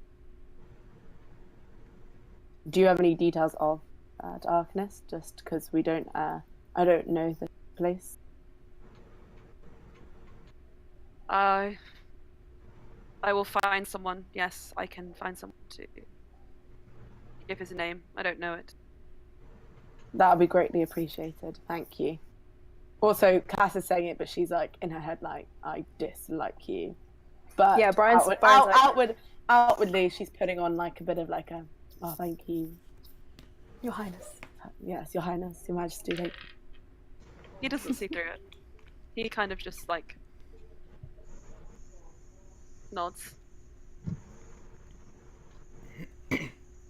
Your mum looks around like, is that all you wanted to tell me, fella? Just the files on Carul, if you had them. I would like to go through them. Yes, actually. And she looks to the bureau, looks around. She's like, where did he leave them? There. And she sees, you see across the room, she points to a very thin roll of parchment. She goes over, she picks it up, and she hands it to you. It's very old. And it's sort of singed at the edges. She says, we went through our archives, or I had someone go through it for me. A lot of the information we had wasn't there. We hadn't noticed until very recently. But we found just this. And you unfurl it, and inside is a paper describing the arrival of a trading sort of party from Kalkan around when you first met, which included, among the description, Taoshiri male, adult, tan skin, red hair, K. It's in like Karul. And it lists the name of the ship that he was on and the description of the ship. And that description, you don't know, actually. So, unfortunately, you can't ascertain any more information than that. Sorry, when you say that there was information missing, as in this is all the information you have, or you had more but it seems to have gone? We had more. Right. But obviously, we don't necessarily keep the strongest tabs on information, random trading delegates, no matter how disruptive they may have been, especially not those from 10 years ago or more. So we didn't notice it was gone until we were looking for it. You hired Karul to bring you magical items. What was his speciality? What did he bring you that made him important? We didn't specifically hire him. He was hired through the palace staff. If I'm completely honest with you, there was nothing special about him. He was just part of the delegation they sent. He, as far as I remember, was just another merchant. And he blended in very well. I'm assuming till now played that role very well as well. You were betrayed. When I say disruption, I mentioned it before, I am talking about the incident which occurred. But that was the only thing which ever made him stand out. Okay, Brian looks a bit frustrated, but he accepts that there's nothing to be done about it. I'm sorry we can't give you more information. No, it's fine. If he destroyed it, then there's nothing to be done. It's not. Anything else? You can ask anything you wish.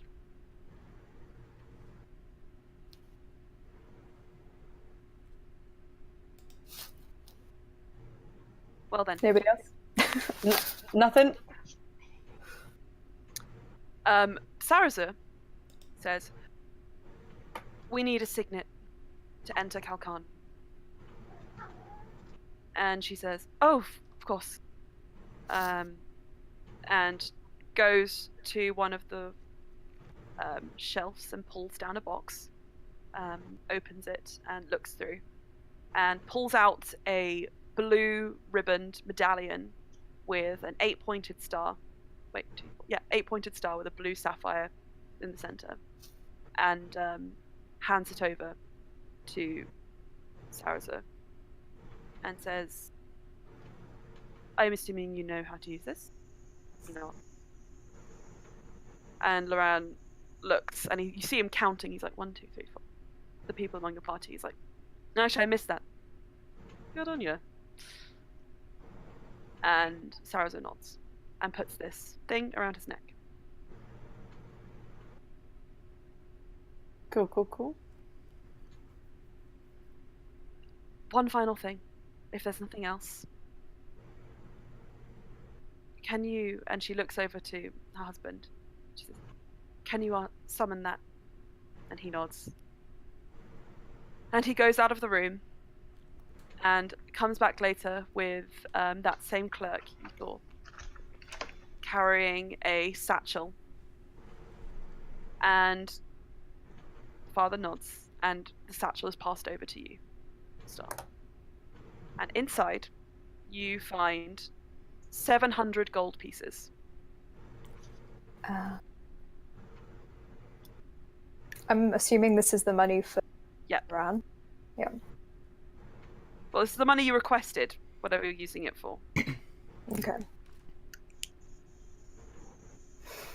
And your mother looks at you and looks to her father, and looks to your father, says,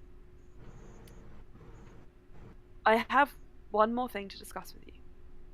And I've been meaning to talk to you about it for some time. But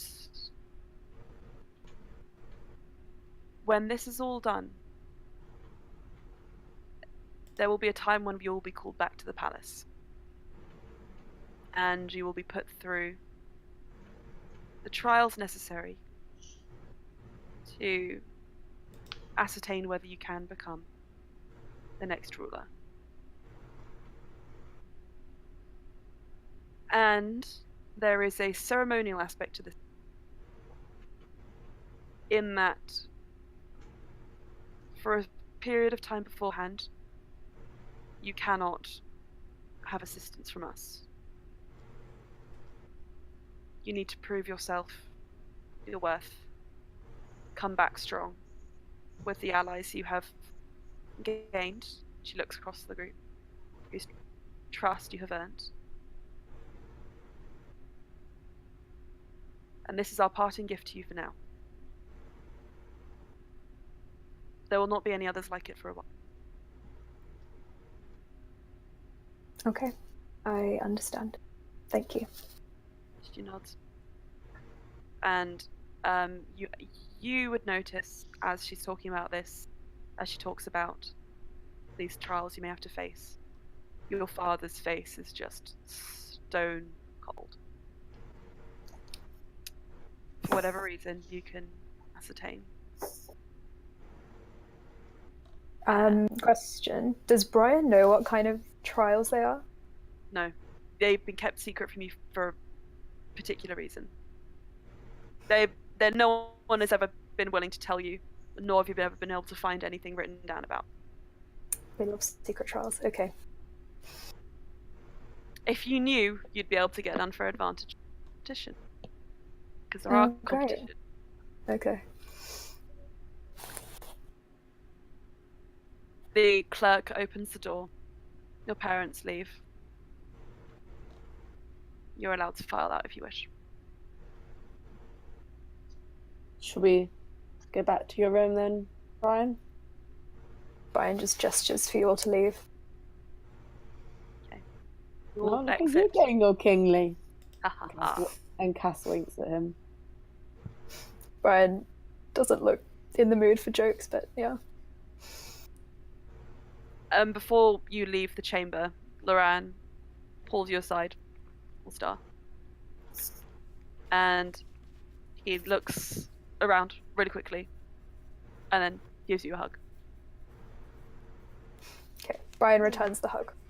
Oh. And then really quickly gives you a kiss and then pushes you away. Did anyone wait? No one saw that, right? No one saw. No, he checked beforehand. Okay, good. Brian's just like shocked for a few seconds and then follows after. Okay. And you leave. And Slyan'ssun appears before you as you leave the courtroom, the throne room, and says, "When would you like the teleportation circle ready?" I turn to the group. Maybe tomorrow morning. Maybe spend the rest of the day planning. I I was thinking we shouldn't leave until we have a solid plan. If we could discuss, maybe we could take 2 days just to gather our thoughts. Make sure we have long rests. Well, that was a bit meta. Make sure we have a good rest before we head to Calcutta. Noticing the bags under everyone's eyes. Okay. And some good clothes. I'll seek that out. Make sure. Yes. See if we can I'm get sure. the arcanist guy that they're gonna go and find. We're going to Calcutta. We could possibly either make some ourselves or clothes made. For those of us who don't have Calcan wardrobes. This could be the time for Brian and his matching outfits. Calcan. Ooh, yes. Have you actually planned something? That's crazy. No, but We should. We should. Okay. Okay, we're gonna plan that out game. I'm going on Pinterest tonight. Sweet. So you want to leave the palace and go and look for someone to make you clothes and look for this arcanist. Mhm. Okay. And make a beefy plan. Okay. Yeah, before we leave, I think it's important as well to ascertain where Yimik and Mia stand. Yes. Oh yes, maybe time for some zone of truthing. Ooh. That might be important to get out the way before clothes and Okay. I don't know, up to you guys. What should we prioritize? I think we need to just make sure we can definitely trust them. And if they're not marked, we can just use the teleportation circles to send them home. True. Or might be safe for them. Like, be See gone. yas. Zoom. Zonk. So, Once we are in kind of the bedroom area, Astra kind of wants to pull Brian aside and say, "Did we do okay? Meeting your parents?" I think you did much better than I did, so don't worry. Astra's gonna pull him into just a small hug and then. Oh. Brian is, as always, is very like tentative with like hugs, but he does Astra back, which is he's never done that to anyone except Cass and Loran. So you get a Brian hug.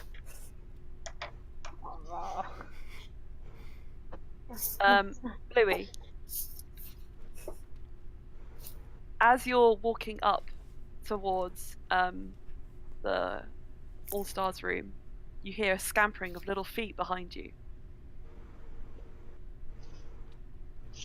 When you turn around, you see there's a really tiny, icy white dragonborn.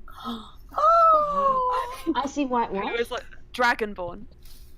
Who has a little flicky tail, and she seems to be female, and she's staring at you with like these huge blue and like kind of blue and white eyes, like. Oh my god, that's so cute. I'm imagining a mini one of Aylin's drawing, and it is adorable. And she kind of like pokes your tail, and she's like, "I have one too." Oh, okay. In Draconic, I'm gonna say hello there. Hello, hi. This is an ender. Oh. I just wanted to say that I've never seen a dragonborn other than me before, and Oh. you look really cool. Oh, you! I'm sure you'll be as cool as me, or even cooler one day. What? That won't be hard. Ooh, that's mean. She says, "Haha! Well, I'm pretty cool already," and blows some ice from her mouth. Oh, she's so cool. Oh, Can we that's add true. her to the party. Actually, we Another don't have important any thing. So cool. of looking after Wait, children. So maybe What's- not. What's your name? I'm Bluey. What's yours? I'm Icy. Oh! I love this. Icy Frost. Wow. Oh my god, I love it. Wait, Bluey. Bluey, Yeah? do you want to be best friends? Yeah. Oh my gosh, okay. I'm so excited. Oh, okay. And wait, Yes. what do you breathe from your mouth? Alright. A little. Some like sparks maybe, like- kind of Mm. yeah. And maybe while I'm doing that, just like be like, "Isn't this cool?" It's so cool! And she's like breathing ice as she's speaking. Oh And my she God. hugs your leg. She's like 3 feet shorter than you. She's still taller than Cass. But, Oof. Oh my God. and she's like, I'll be like you one day. This will be so cool. Oh. Do you live here? Are you gonna be here forever? So I don't live here. Unfortunately it's a little bit cold for me, and I think I'm just visiting. But if I ever come here again, I'll watch out for you, and I will check to see how cool you've become. Okay. And she kind of gives you a little hug, and she runs off, and you see 2 elves, like kind of waiting expectantly, and she runs back to them, and then they like kind of bring her into a hug, and they like give her a little ruffle on the head, and they like smile at you. Oh, okay, I wave back. And goodbye. A final goodbye in Draconic. Just yeah. Okay. Yeah. So cute. Okay. The wholesomest. Oh my God. Yay. If that was a trait, our group would be proficient in wholesomeness. Awesome. Will be expertise. You guys have expertise in wholesome. You can add that to your sheet. Right. So I like this wholesome squad. Yes. you may I do too. Apart you from say that under your breath.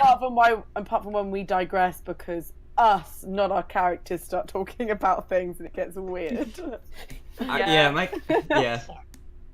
So wholesome, except when you like sleep in pentagrams and make deals with demons and kill a bunch of people. It's great. Hey, they just It's great. They were saving people as well.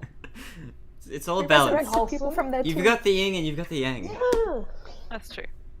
So We're you make your way wholesome back with up each other. but- Yeah. Yeah. You guys make your way back up to Brian's room, I'm assuming, Yeah. to plan and do whatever you want.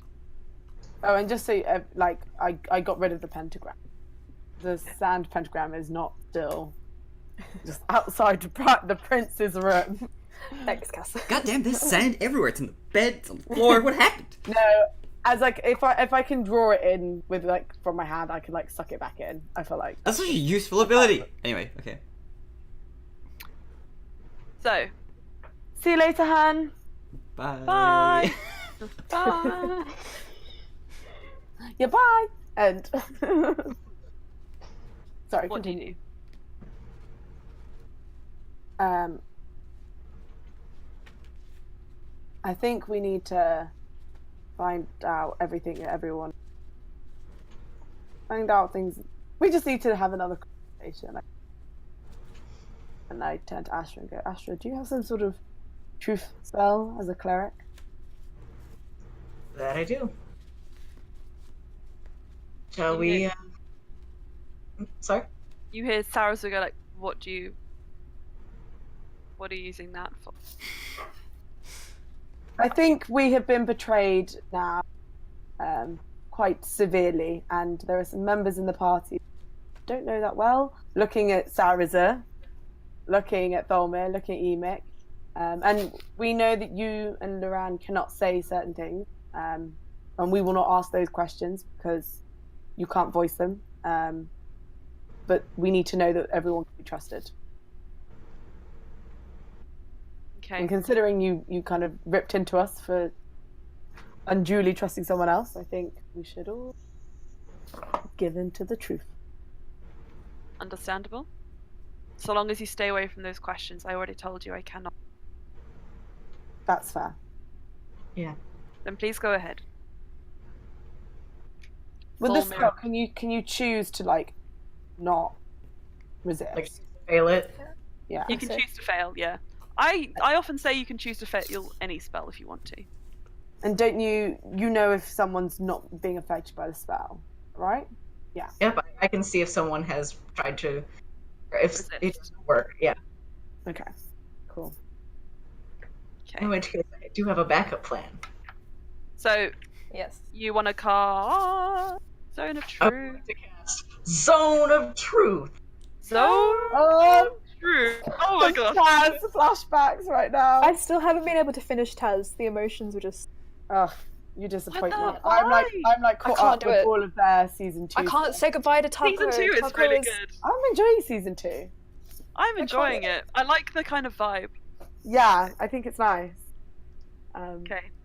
Taco is my deity. Oh, Taco. I do miss that. I like it when we get to the live shows and I'm like, oh, Yeah. Trez Horny The Boy's last back. one. The last one was so good. Okay. So, you cast Zone of Truth. And to kind of establish a baseline that Astra herself is intentionally failing it. Cool.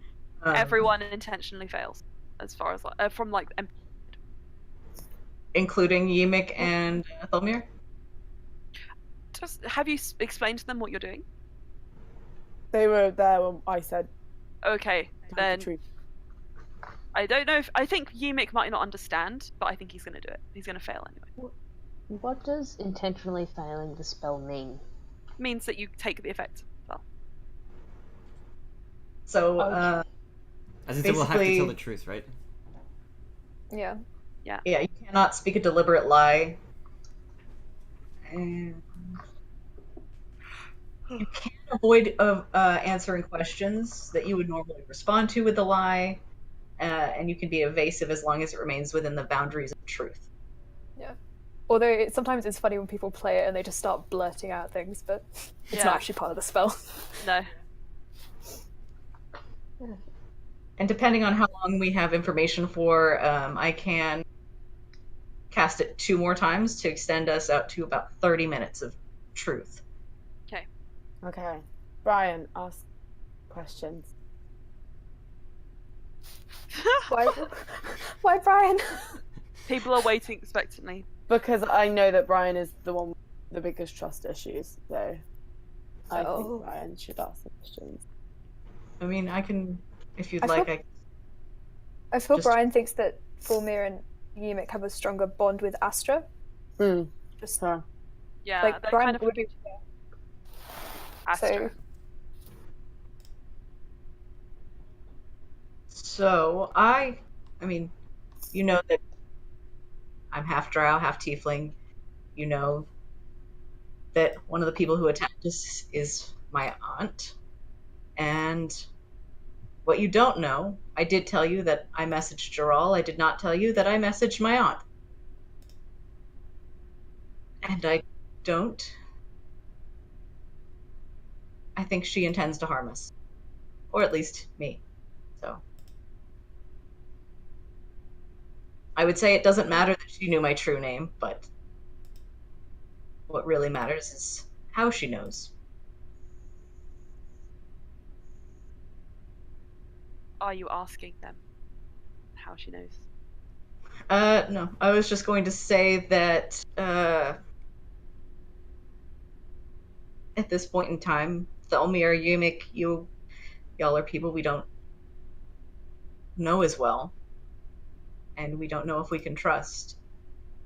Do you have any ill intent towards us? And I'm sorry to have to ask. So both shake their heads, and Ymik says, "No, you guys were nice to me, so you're my friends." And Fulmir says, "I did before when I was trying to survive, but now you took me in and you let me free of that spell, even though you knew I could potentially betray you. And you've been kind to me. You let me live with Perinia and her dad. So I have no ill intent towards." is there any other information that you can give us about any of the events that have happened? Can you be more specific? There's a lot I can say. Anything, just whatever. Quickly, Abby. I mean, anything is very broad. This is Fulmid, I don't know any more than you, I don't think. I was gonna put my headphones on. Hi, Lily's dad. Hi. Hi. You probably won't be able to hear us because of the No. headphones. Oh yeah. Oh yeah. About what you were instructed to do, and then under the spell and the sword, all of that stuff. Oh, that. I was trained from a young age because I'm a boy, and the only thing I'm ever going to be good for is fighting to the death. To go and to become a shadow blade and fight. Sorry, he said go and become a shadow blade and fight in the demon web pits for Lolth. And like I said before, with my brother, we escaped that and we came topside. We fell into a bad crowd and we thought the only way we could survive is to fight, and so we did. Do you know anything else about the relics? Nothing else. Nothing else. And at this point, Ymik says, Ymik is my name. I am I guess, a sailor. And I am the only original crew member left from that ship. It was my ship. George Shamrock was real. And so was Constance, and so was Flora and Kira, and they were my friends. I really liked them. And then they disappeared one day, and they came back, and they were different. Did you hear them discuss anything at all while we were on the ship? Any of their plans? Anything about us, or a book, or Neff? I never met Neff. Really. No, I never met Neff. Was there anything in a language you didn't understand? Yes, that's kind of what was different. They would speak in conversations that I couldn't join in. What language was it that they spoke? I don't know. Cass, make an intelligence check. And Astro, if you want to as well. That is an 18. 18. Yeah. He seems a bit slow. Probably wouldn't know necessarily what a language was just from hearing it. Were there any words that seemed to come up, like even if you didn't know what the language was? Was there anything that seemed to be repeated? What was that? Sorry. I'm sorry. I think I said the exact same thing, Cass. I couldn't tell you even if there was. I don't know. Languages are hard for me. No one speaks my language, so I'm trying really hard in common. What's your language? Giant. Wow. I'm a small. Well, you look plenty big to me, but I look up from my dwarven height. He blushes. He has a tear in his eye. Oh, God. I make him a flower now. God, this is getting too sappy. I cannot deal with it. Big muscles, big heart. Does anyone else have any questions? Around Sarasa, do you have any questions for anyone? Ymik, this is Sarasa. When exactly did the crew change? And Ymik kind of thinks for a second. He says, maybe just over a year ago now. And Sarasa nods. And he turns to you guys and he says, think fits with the timeline we've been thinking about. And then Loran says, wait, I have one. Ymik is Lolth, your one true lord and savior. And Ymik goes, no. And he's like, okay. I thought I'd be safe. Nice try. You make this and not Tholmir? I mean, Well, Tholmir. And Tholmir's like, no. No. Not anymore. Hmm. I'm a drow. I've lived most of my life underground where servitude to Lolth was systematically implanted into my brain. Of course I thought once. Brian, I know you're not always a massive fan of sharing, but what information do you have about Karul? I feel like we need to know a bit more. So under the zone, out of the game, under the zone of truth, you can choose what to reveal, right? You cannot tell a lie. Okay. You can choose not to answer a question if you want to. Okay. But you have to be more like evasive with your answers, so long as it remains within the boundaries of truth. That's what it says in the spell. Okay. I think Brian takes a little moment to think about what to say. And he says, I can tell you what I knew about him, but the person that I will talk about is probably not the same person that we met on the ship. I knew Karul for 10 years. He worked for my family, although mostly he was around me. As a child, I took a liking to him, and he was employed as my mentor. And he taught me how to use certain magic that my father didn't encourage. But he was always very fascinated with fire and destructive magic. And after about 9 years, he encouraged me to use it against my father in an argument. And I ended up burning down the entire throne room, which led to him being banished. And I didn't see him until he appeared again on that boat.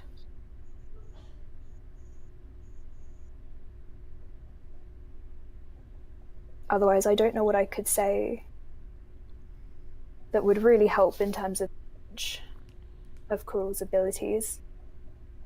Only that I am concerned, and I think Brian looks at Loran. He just says, I think he would find great pleasure in destroying the things that I hold dear.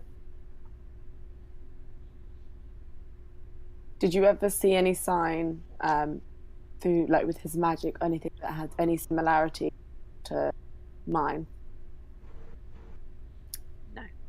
No.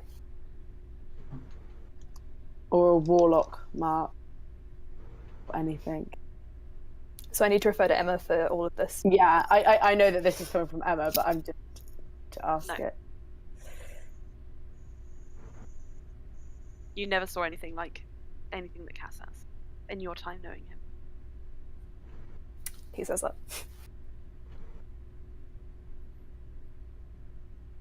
Anyone else got any questions? Yeah, why do you ask that, Cass? Loran? You went off somewhere yesterday. And you seemed very interested in this guy's magic. I thought I'd already made this clear on the island. Yes, you follow Alan, a demon who gave you your powers. Yes. But he does as well. Is that what you're saying? Well, that's what I'm trying to find out. I saw an hourglass the same as mine, which Right. was a gift from Alan to give me power. And I saw Raul carrying one, which made me think potentially he's in allegiance with Alan. Okay. Um, I just thought I'd check. yes. So, and if that's the case, I don't know how that would work with Sinestre and Karul working together, because they must, if they're going after the book, Alan would not want to share power with another deity, unless it furthered his own cause. But I can't. That might be something we can play into. Don't know. From what I know about, what I think I know about Kurul, I am very surprised that he is working so efficiently with other people without some kind of motivation for himself. Alan would probably provide plenty motivation. Gifts of I just higher want- power, more destruction. But the tome of absolution, I wonder. I can see why the Drow wanted. I wonder why he wanted to. Out of character, we don't know much about the tome of absolution, do we? No, you know Okay. it's a book and potentially a beacon of resurgence. And that's what we've been able to ascertain. And Fulmir actually at this point says, I think I can say this 100% now with you truly believing me when I say, I do not believe that they will use the tome to summon Lolth to this realm. I don't think that's the case. I believe it 100% in my heart that they want it for ceremonial, cultural reasons. Do you mean that Sinestre wants it for cultural reasons? Because The Drow, at least. If the book has power and Alan is involved, then they will be wanting it for different reasons. Which means that they might be working together now. Potentially, we can make them turn against each other. And Sarzo, you said that Neff has no connection to the Tome of Absolution.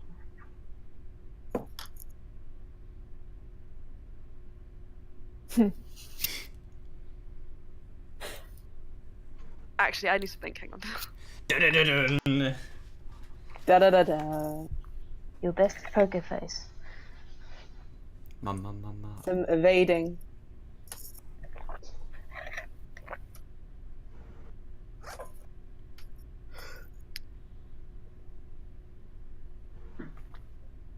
Okay.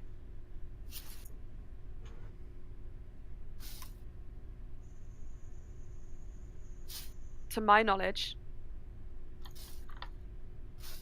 she has no link with the tome.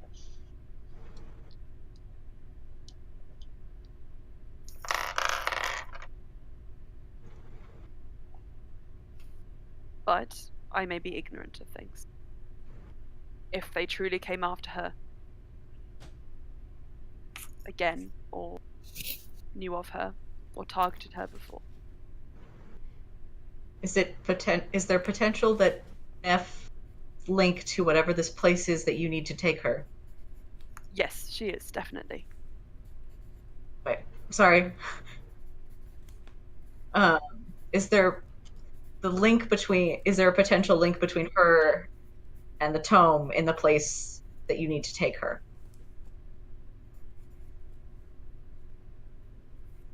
Potentially. If I had to guess. Yes. But I can't know for sure. He's being completely honest. He's not resisting. Until we arrive and we speak with the people already there. So there are people in this place where you're to take us. It's not just... Neff's family. They may know.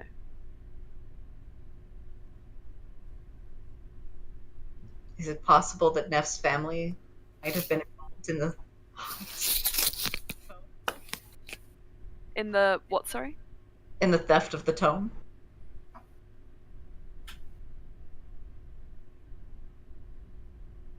It's Uh-huh. unlikely. Been there. It's unlikely. But I cannot say yes or no.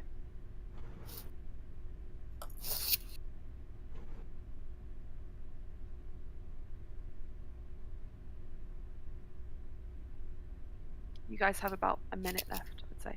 Minute 2. I could ask a very, very dumb but kind of in character question. Go for it. So, Sarazer, how do you know Loran?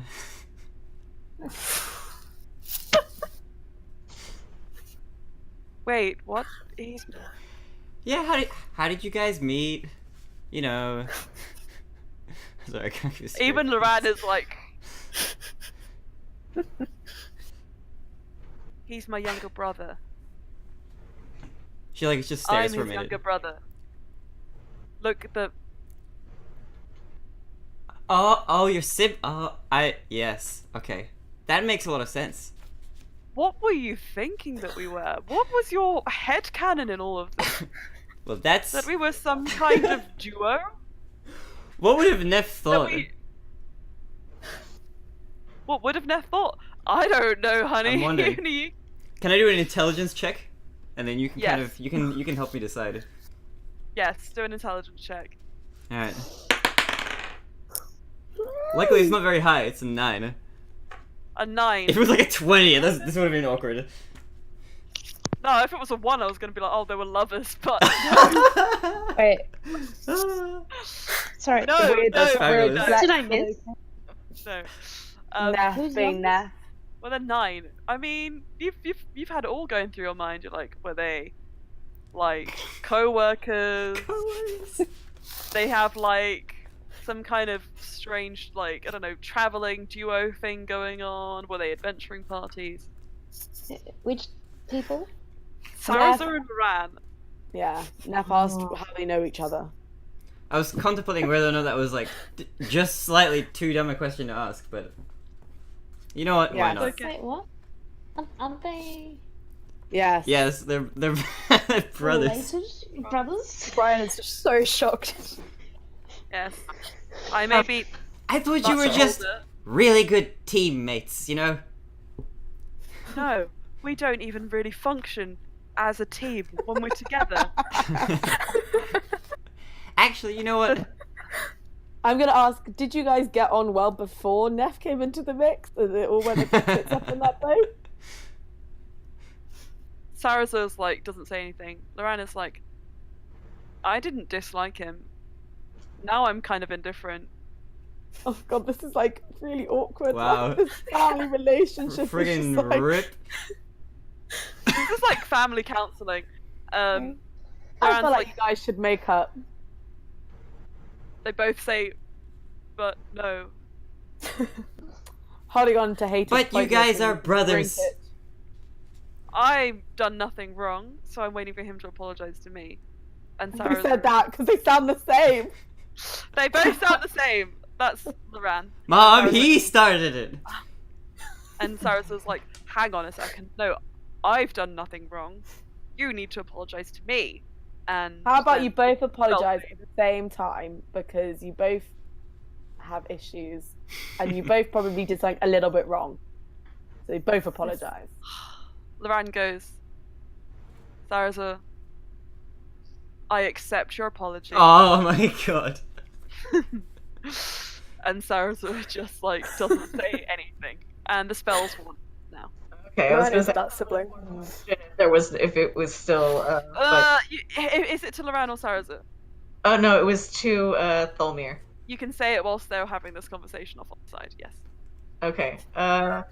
Astra wants to ask, is there any particular reason that you would understand about like Drow society that would make Astra hate me? You ran away. You left.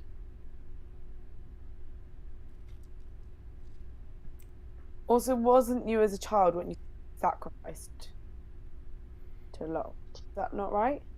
Oh, Astra definitely would have been sacrificed, yeah. Yeah. Probably. So So like, I you don't know got if saved Cass and- knows that.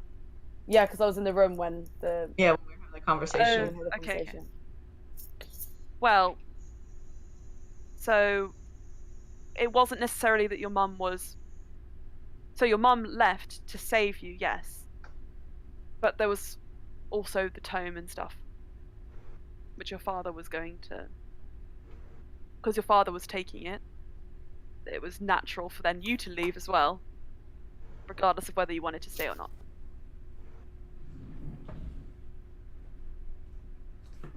So, if that makes sense.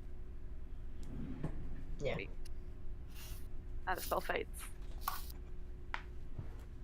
And you still have about half a day left. I really didn't think you guys were going to spend much longer here, so it's crazy. What do you want to do?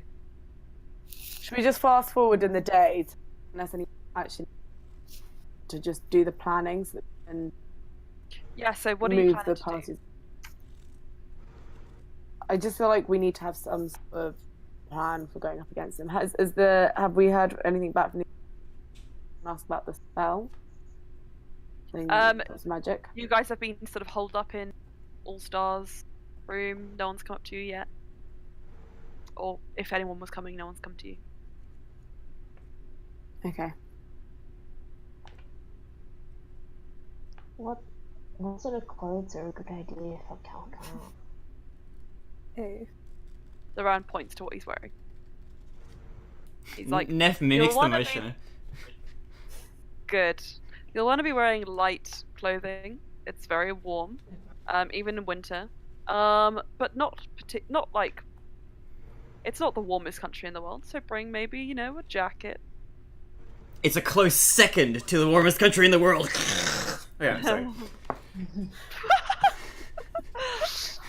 Wow. And that would be a Think plot like- twist. Think like Spain, but like maybe in like. Okay, think like think like 28 degrees, but with a bit of a breeze going on. Ooh, that's Oh, nice that- actually. I like that temperature. That was Yeah. kind of like today, actually. Yeah, it was, wasn't Yeah. it? Yeah, I checked Sydney weather. That was exactly. I think we're like just a degree 28 up. degrees with a bit of a breeze. Yeah. Bit warm walking around day day. Alright, I reckon a nice Summer light snowy. cloak. I don't know. That'd be cool. I don't know. Go for What it. does Bluey wear on the reg? I think I've asked. I'm not sure. like some, I don't know. I guess like short things underneath a sort of almost tunic thing, but maybe not that long. Yeah.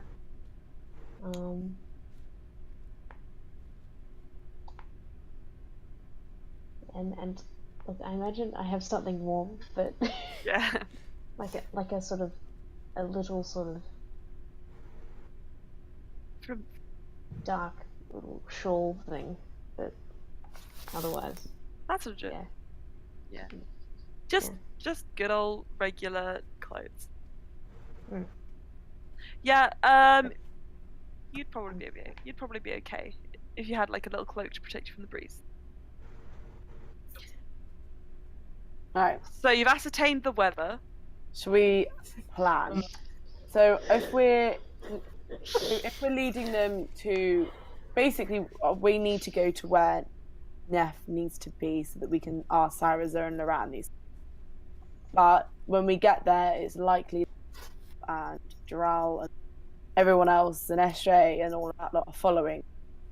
So if we lead them there, what precautions can we take so that we have an advantage and they're not going to kill everyone? Looking at Syraza and Loran because we don't know where that place is. Not asking you to divulge any information that you can't, but if that's where we need to go, but we just don't want to lead them to a trap. So you're asking how we can perhaps mislead Joral and Karul. Yes, but have the option if they do follow to kind of gain the upper hand over them instead of being at their mercy. You ask a very big question there, Cass. All about the big question. I don't know. So that's what a big question. Yeah. Cool. But we can use our collective brain power certainly to figure something out. Let me consider we the should. spells that I can cast. Cass, you mentioned a while back contacting Sobek. Maybe that might be a good idea too. I did. It You might have to refresh George's memory. the conversation with Astra's mom. Yeah. Go. Okay, my mind has gone blank. Say everything I said. What did I say? You said, should we contact Sobek and if he knows anything about the tome? Oh, well, that was very smart of past me, wasn't me? Like, but yeah, I don't actually think you've told him you have even found potentially another. Yes, maybe we should check in with Sobek and advice. That would be good. Okay. Here is something I can do. I can create a little sanctum which we can sit in, and I think it'll protect us from people figuring out what we're doing or seeing us. If we go into that sanctum, can you tell us no now? What is that? Sarazo says no. Okay. I will not, even if there's magic, I will not. If we go in that sanctum, journey anywhere, is that right? We would be technically. Actually, I don't know if it's. I don't know. Hang on, let me look up the spell.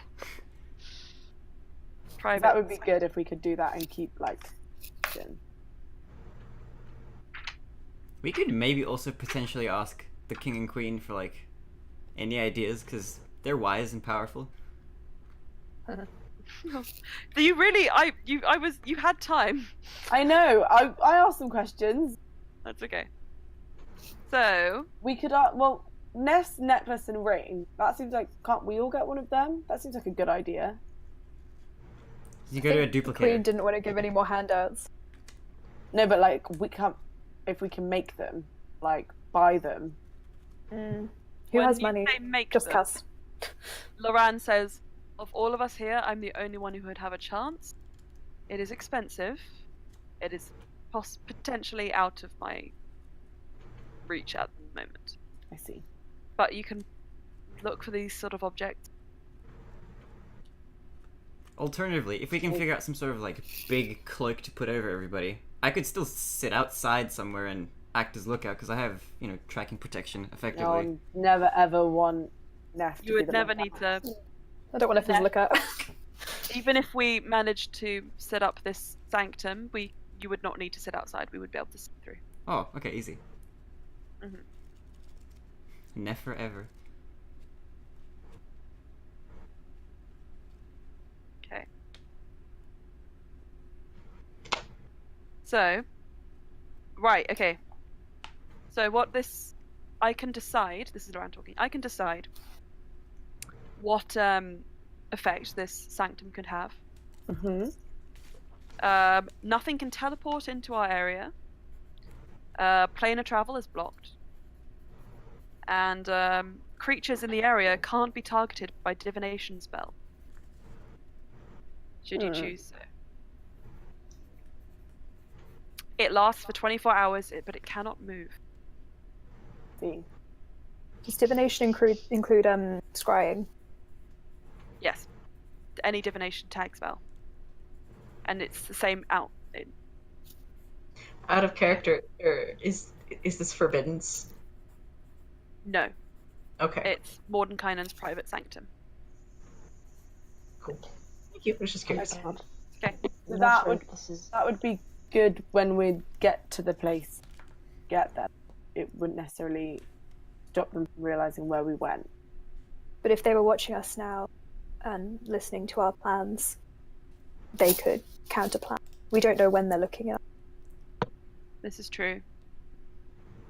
I will say, if we do this, there's no way, unless they appear right now, that they could stop us from doing it. And I believe it's not in their interest to stop us now, if we're leading them where we need to go, where they need to go.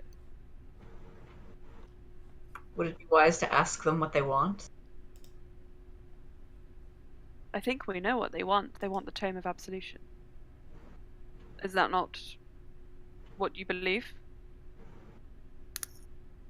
I think that Sinestre wants the Tome of Absolution. I don't let Karul draw. And do you think they would tell you? Jiral's pride might.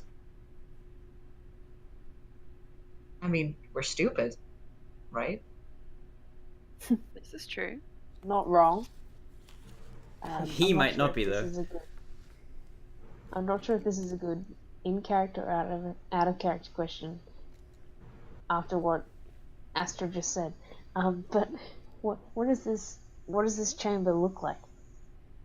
It is a cube which can be, it can look like dark or foggy, or like it prevents vision, so through the cube, so it could be essentially invisible. That's so cool. If people inspected it, they'd know it was there, but they wouldn't be able to see who was inside. Okay. Okay, I have an idea. Consider this. I cast this spell here around the teleportation circle. I choose that teleportation can be used within the sanctum. I then take Neff's ring of mind shielding and necklace, wear that, teleport myself to Kalkan, cast the sanctum again, and then you arrive. Ooh, That's really crafty. that could work. I like that. Hang on. Because then they would not know, and I can do this, then they would not know that we have left Kalkan.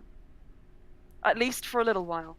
We'd left, the Maasai. At least for a little And while. even if they did, they wouldn't know where we'd gone to. Exactly. This And wouldn't last forever. could you voice it once we arrived in that area? Once we arrive, we enter into another set of issues in that once the sanctum disappears after 24 hours, they wouldn't know where we are. They would know, where we are. But could you tell us all the information we need to at the teleportation that will arrive? Sarazur is indignant. He's not going to tell us to No, he's just not going to say anything. Okay, cool. Well, that's the best way of getting to Kalkan in a slightly more sneaky way. So I think we should go for it. Okay. But then, wouldn't they know that at least some of us aren't stupid? I think we'd have to take that risk.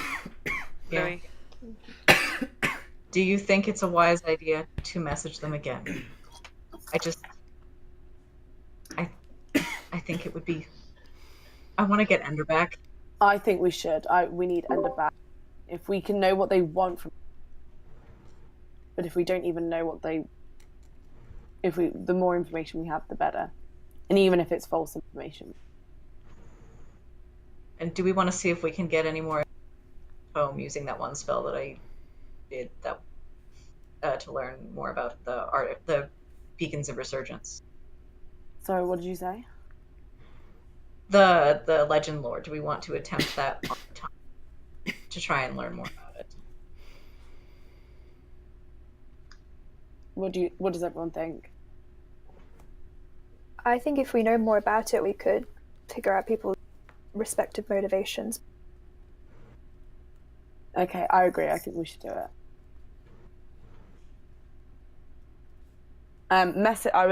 Do we want to find out more about the tome before?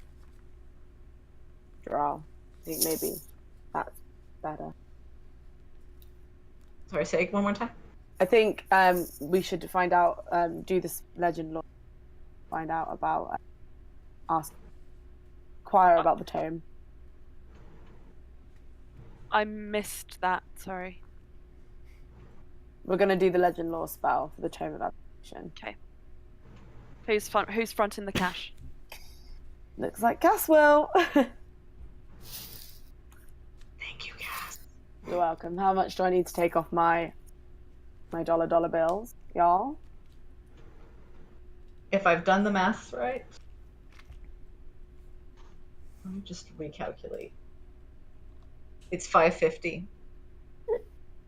It's 500. Yeah. It's 515 pieces. Is that right? To cast it once. Oh, does anyone have any other cash? I mean, I will front. I'll happily. I'll also just front it all. If Neff has 17 gold. Oh, don't worry. Cass will take this one. How much is it? Oh, forever. Okay. So was it 515? So no, incense worth 250 gold piece. Oh. Okay, so actually, it would really only be 250 because the ivory strips. Pardon? 50. I'll allow it to. Yeah, I'll allow 250. Cool. Because the Done. ivory Cass has strips given that. are under 100 gold, and I imagine that you could have bought those. Cool. Cass has done it. It's been Okay. paid for. So you learn. How do you describe the tome? The drow artifact, the Tome of Absolution. Okay.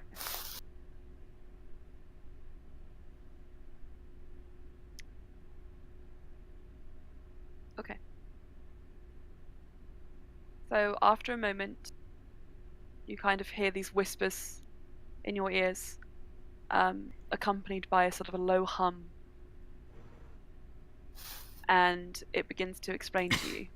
The Tome of Absolution is the key which holds the code which would allow anyone who used it to enter the realm of Lolth,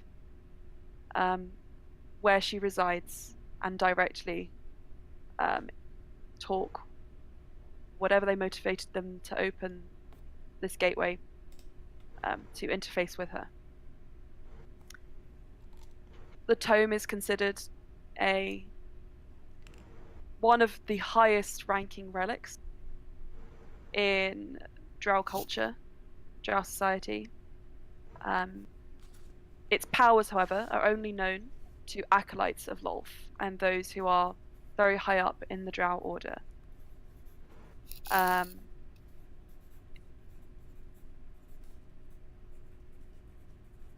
The tome itself is considered, whilst powerful, too powerful to use by most Drow. It is somewhat of a sin to enter Lolth's realm, or to use the tome to enter it. For those who earned their place beside Lolth would surely be happy serving her in the mortal realm and wouldn't seek her out personally. As a result, most of the protections around the tome are linked with preventing people from getting near it and preventing people from understanding its contents.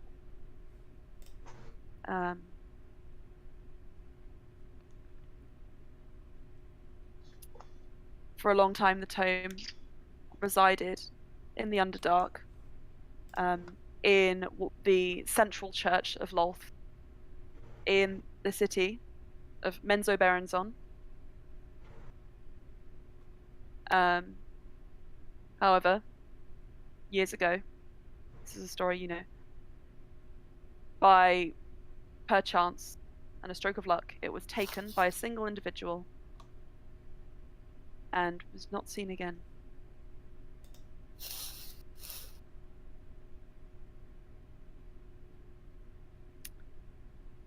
That's about as much as you learn.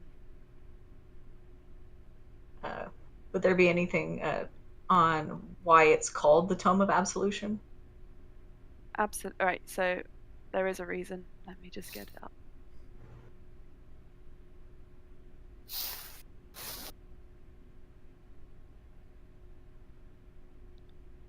Just 1 second.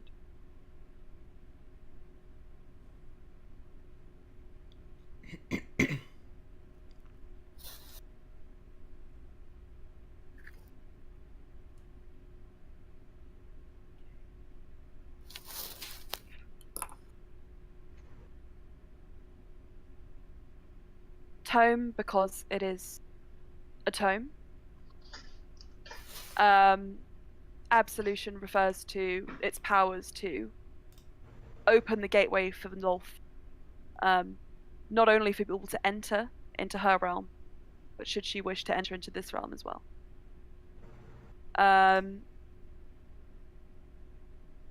It's not necessarily absolution in the terms of being freed from sin, but being freed from the penalties which would have come with entering into the mortal realm as a god any other way. It's a loophole through the arcane gate, should any deity wish to pass through. Can any deity pass through it, or does it have to just be Lolth? It's linked specifically to the realm of Lolth. Okay.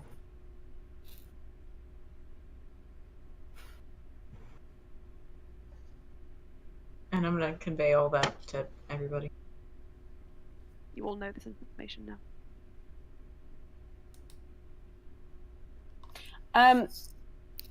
With Lolth as like a goddess, like what do we know what like creature she is, or just that is she like a demon or like a celestial, like that type of figure? Do you know what I mean? Let me look it up. She's a deity. Mm-hmm. As such, there is no real way to give her a specific.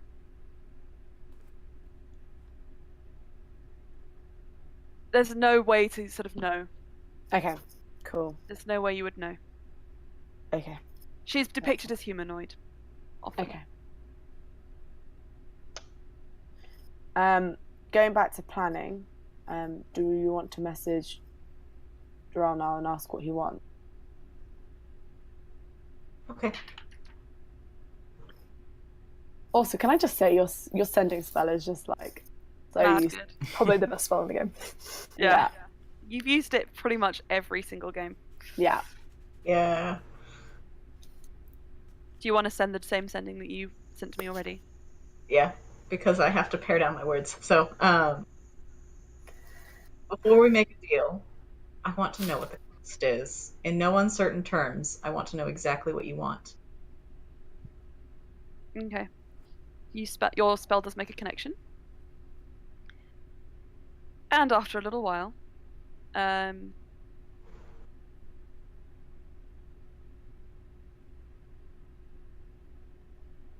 me just think.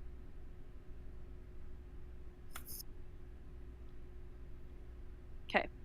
You hear a voice that says, "The cost is the price of Ender's life to you. How much are you willing to risk?" I want the tome.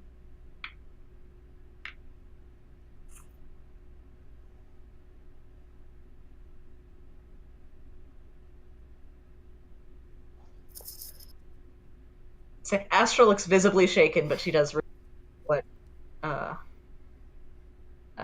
what Gerald has said. What does he want to do with the tome? I don't know how they will use the tome. We should know what we're exchanging for Ender.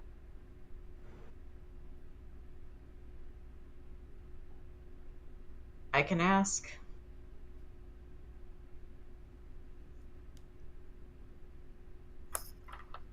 Are we going to ask Gerald, or whose motivations do we...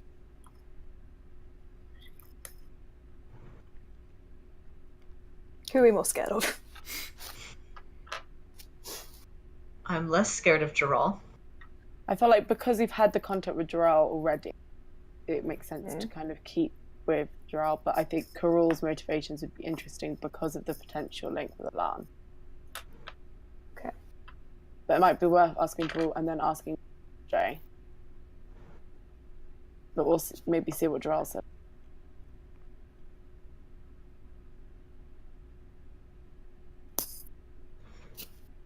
Okay, I will. I have plenty of spell slots, so we can just run through them. That's what I meant by we need a long rest maybe after this. So I guess one more to Gerald. Ask.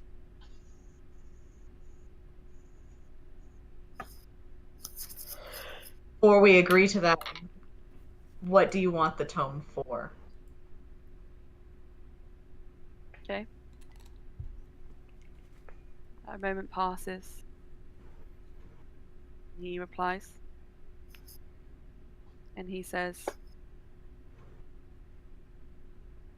I intend to return it to my culture.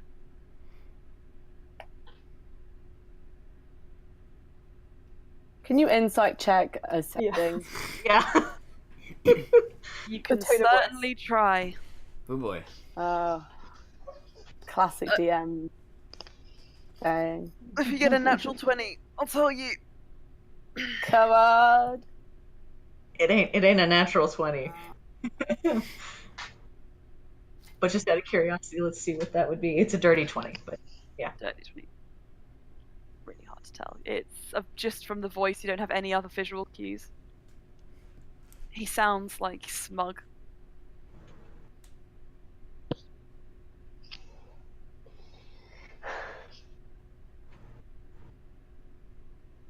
And I think I'll go ahead and cast one more sending.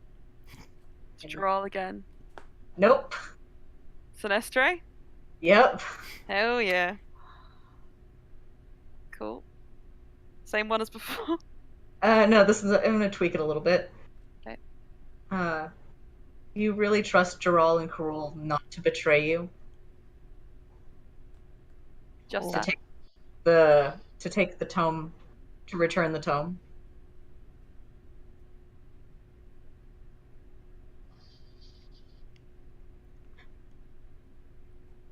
That's pretty interesting. Okay.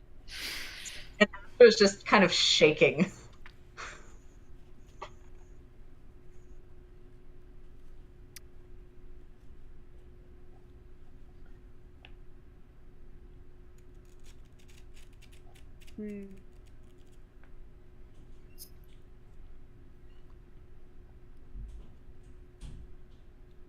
She says, the betrayer always fears being betrayed.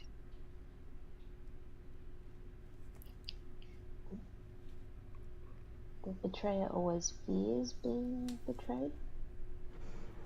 Okay. She doesn't say anything else. We can definitely sow some discord between them. She doesn't say anything. It's not in her nature. Interesting.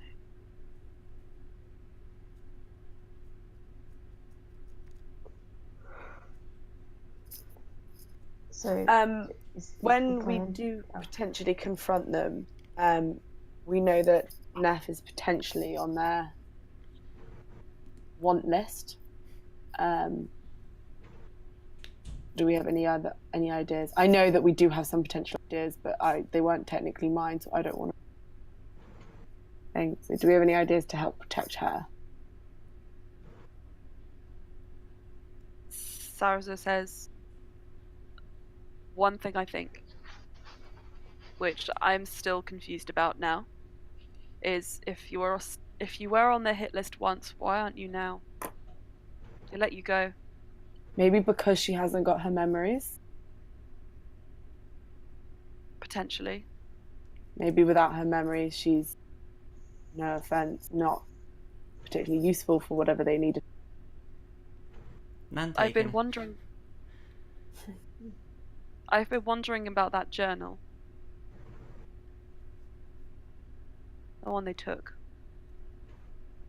Did you explain to them, the others, what was in the journal? Party Yeah, members, but I feel like let's just. Yeah. So, yeah. Okay. He says, if perhaps the information that Neff had was the same as what was written there, that would eliminate potentially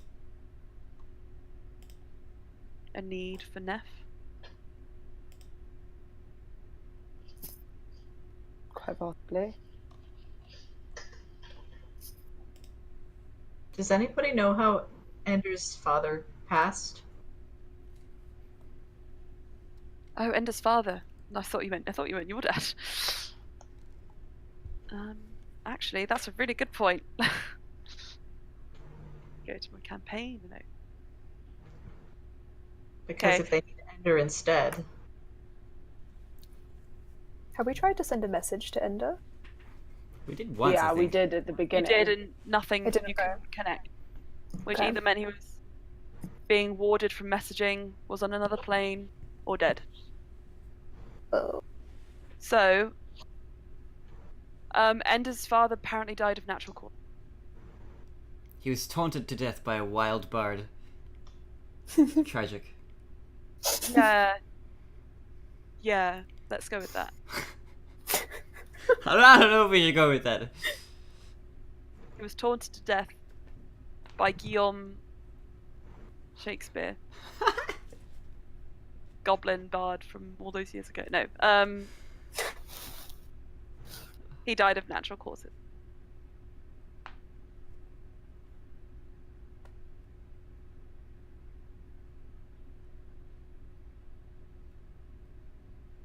So, sorry, out of game. Are we trying to establish who's most likely to be on the hit list? More just like what do we need to do if we arrive and then they turn up, because they will eventually. What are we going to do? Because we are going to have to confront them because they have Ender and we need Ender back. So what are we going to do to make sure we're at an advantage when we do see them? Is what I think we need to establish. Like if there's any plan.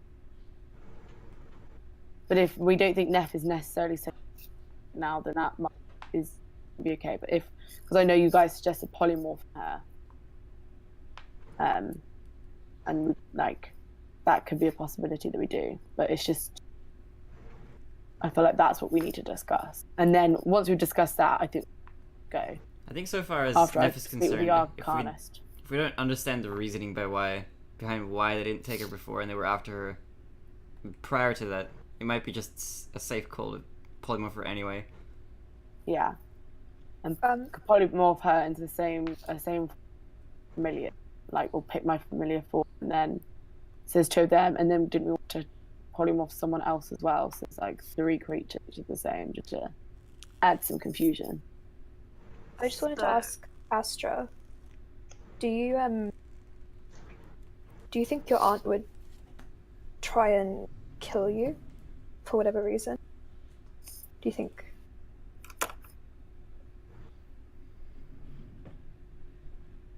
It's possible. Okay. Brian is now worried about Astra. Oh no. So, you all are discussing everything that you need to plan, and there's a knock on the door. Thank you for whoever did the Foley work there. I'm gonna probably say Thomas. Yeah. And if anybody wants to get up and answer it, you can. Cass will answer the door. As you answer the door, and standing before you is a servant, followed by a taller, pale-skinned man, with a bald head, and sort of icy white eyes, almost kind of looking blind. And he's older. He's definitely an elf, older elf. And the servant says, "Someone said that you requested the Arcanist." Ah, yes, that was me. Thank you. And he bows and then motions the Arcanist in. He bows as well to you. And he I says, bow back. Cass is now Cass and etiquette is not very. It he doesn't really know says, what's going on. "Oh, that is not necessary, my friend. I am just giving you the respect you deserve, as a friend of the prince." Oh, Cass is like, oh, thanks. That's nice. Do come in. Do come in. He sidles in and looks around and says, "I heard that my skills were requested by you." Yes, we had a question. We are potentially having to go against something that's stopping our magic, whether it be a spell or an object or something else, we don't know. But we need to be able to cast our spells. Do you know anything about this? And can ways around it? Are you asking about anti-magic? Yes. Well, there are very few magical means to pass through that sort of resistance. But I brought this with me. And he pulls out a large tome. And it appears to be a spell book. And he says, "Whilst my specialties and my skills may not apply to all the magics that you may be speaking of, I can certainly aid you with this tome. You may take it with you at your leisure, and you can study it and read from it along your journeys, and perhaps gain some insight from it. With regards to anti-magic, your best bet is to try and dispel whatever forces they set up. However, that is difficult, and could potentially cause some repercussion. But that is the best advice I can offer to you, I'm afraid." That's very much appreciated. Cass takes it home and spend her time reading it when she can. Okay, as you like just open it, flicking through, there are not only spells you can cast, but spells that the others could cast. Awesome. So it's a group thing. Brilliant. So, as and when you decide to look at that, I can give you the information of the spells. Cool. Guys, we can peruse this and get some spells. It looks neat. Thank you. What was your name? My name is I know, it's so rare that we actually ask the names, isn't it? Vino. My name is Vino. Vino. Like the person that guides me's favorite drink. It's all, yeah. Wow, cool. Thank you very much for your help. My pleasure. He bows and turns to leave. And so, quick question. Is there anything else you all need to get done or think you need to do before you have another long rest? Well, Brian and Cass need to find their matching outfits. We will do that out of game. Out of game, I say you go down to town and Brian draws up a design for it. all of you get the craziest looks, and people are kind of like scared to go near you, Brian, because you're a prince and you're just walking out of the palace. It's like, amongst the common people. You should borrow my fat suit or pirate outfit. Brian's kind of forgotten he's a prince. So. Yeah. the sort of like the small town around is mainly. It seems like somewhat nomadic, like people come and go, and sometimes it's bigger and sometimes it's smaller. And today it's one of the smaller days. But you do manage to find a tailor in a semi-permanent establishment who says by the next day, because you're the prince, they can make all these clothes ready for you. Yeah, boy. So if anybody else wants some fancy new clothes, just send me photos, and you think about that. Anything else you want to do in town? Cool. Not so much in town, just a small discussion about whether or not to see if we can send Volmir and Yumik to safety, because I don't want them getting involved in Get out this of mess. here! Don't want them to get hurt.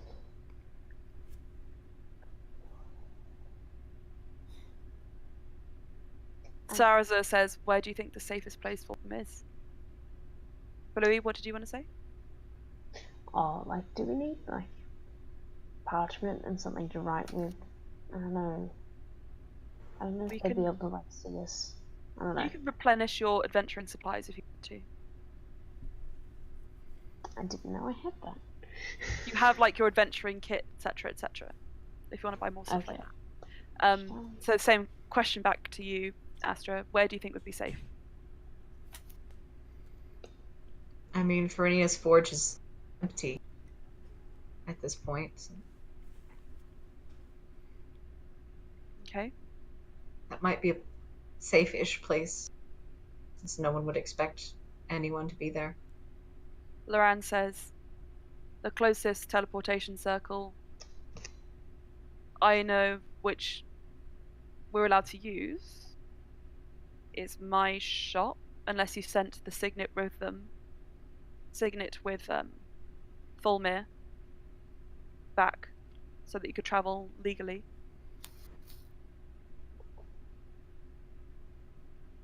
Would you be comfortable sending them to your shop?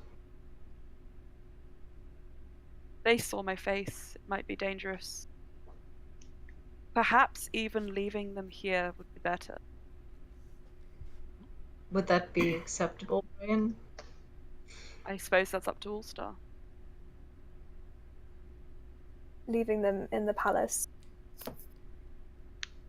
I mean, out of game, what would they do in the palace? You Probably would have to mope tell me. around. Okay. Be emo together. It's a good place to be emo. Can recommend. We can leave them. If they are happy to stay, I am sure my father will not want them to stay, but I can ask my mother. Sounds legit. Okay. I don't want them in harm's way because of me. Speaking of which, we should probably figure out the formation if we do end up in a fight, Astra. I'm worried that they will strike you and potentially other people.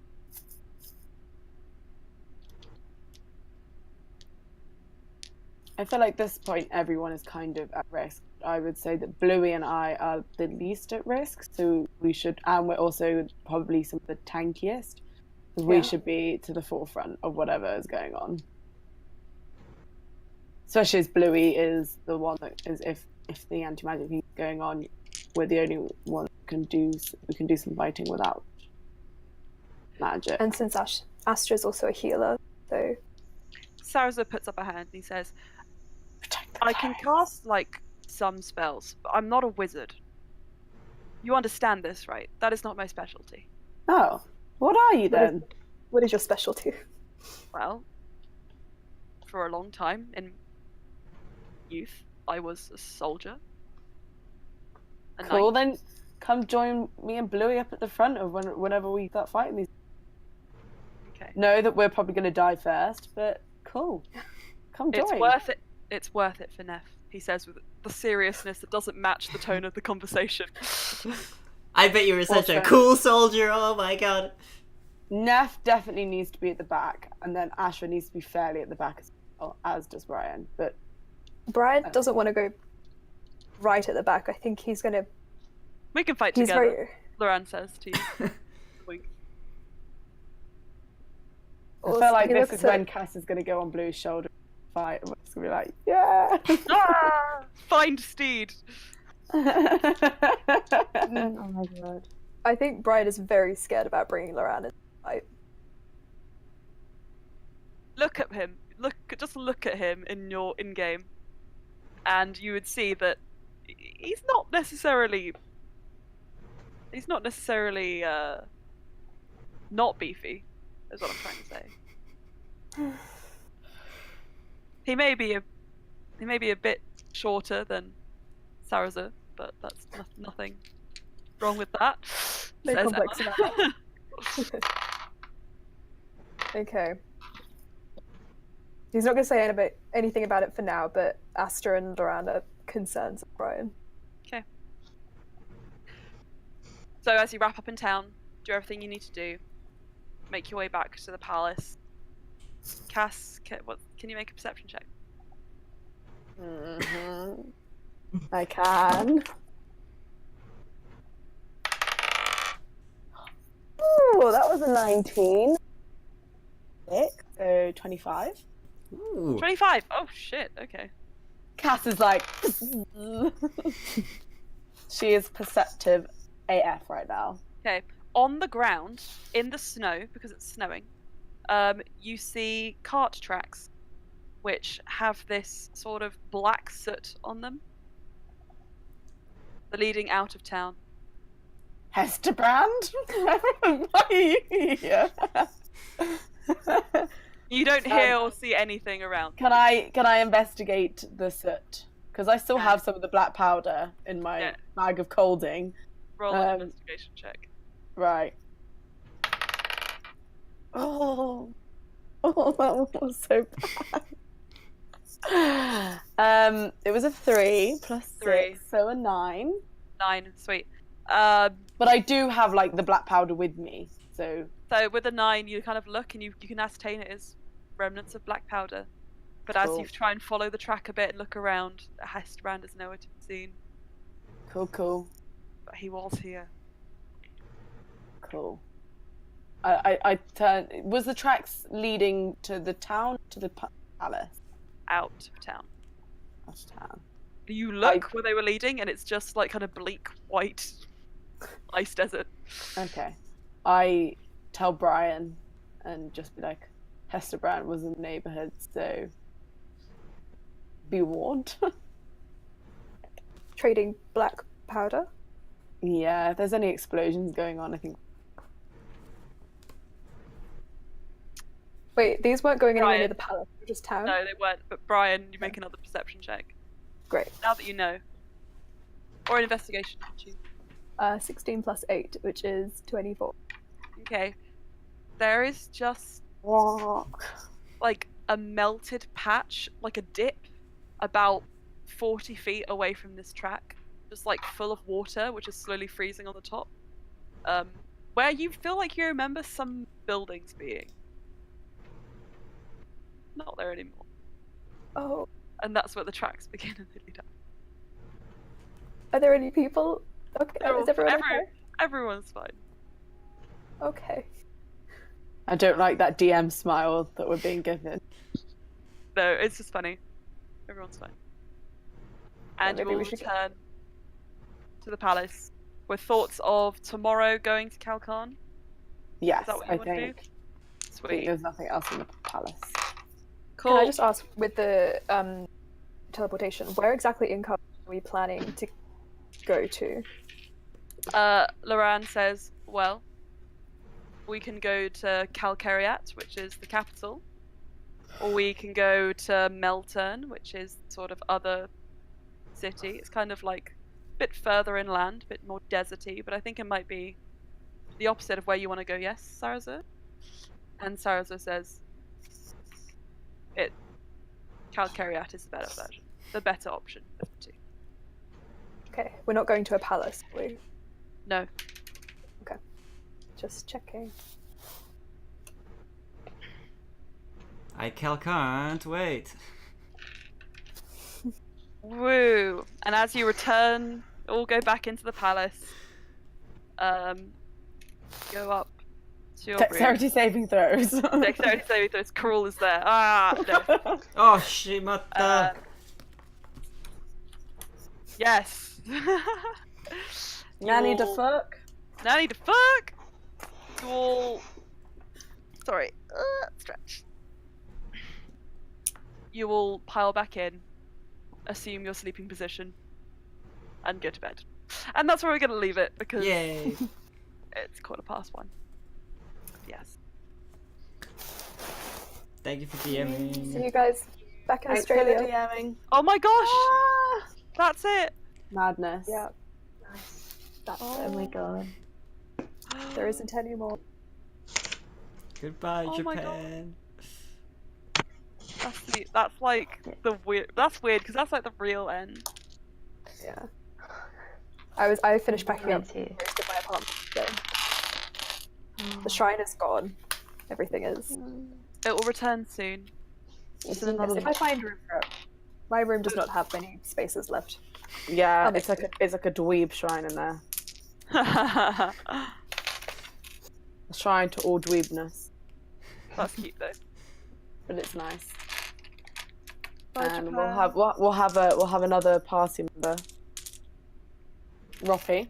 Ah, yes. Rocky will be filling in for Shu. I will ring into every game. Oh my gosh. Rocky does Oh have my a habit of crawling on my laptop and biting my laptop. so if Crawling I- on my laptop. Crawling Ah! on my laptop. The puns are real. So if he shuts down my computer, I apologize. I can't stop him. He is in charge. He wins. He rolls natural 20s in his sleep All the time. all the time. Alright, friends, I'm gonna go and get some food. Yeah, I'm starving. Yeah. Alright, love and leave you all. Bye, lovelies. Bye. Bye, Japan. Bye, Japan. Okay, bye.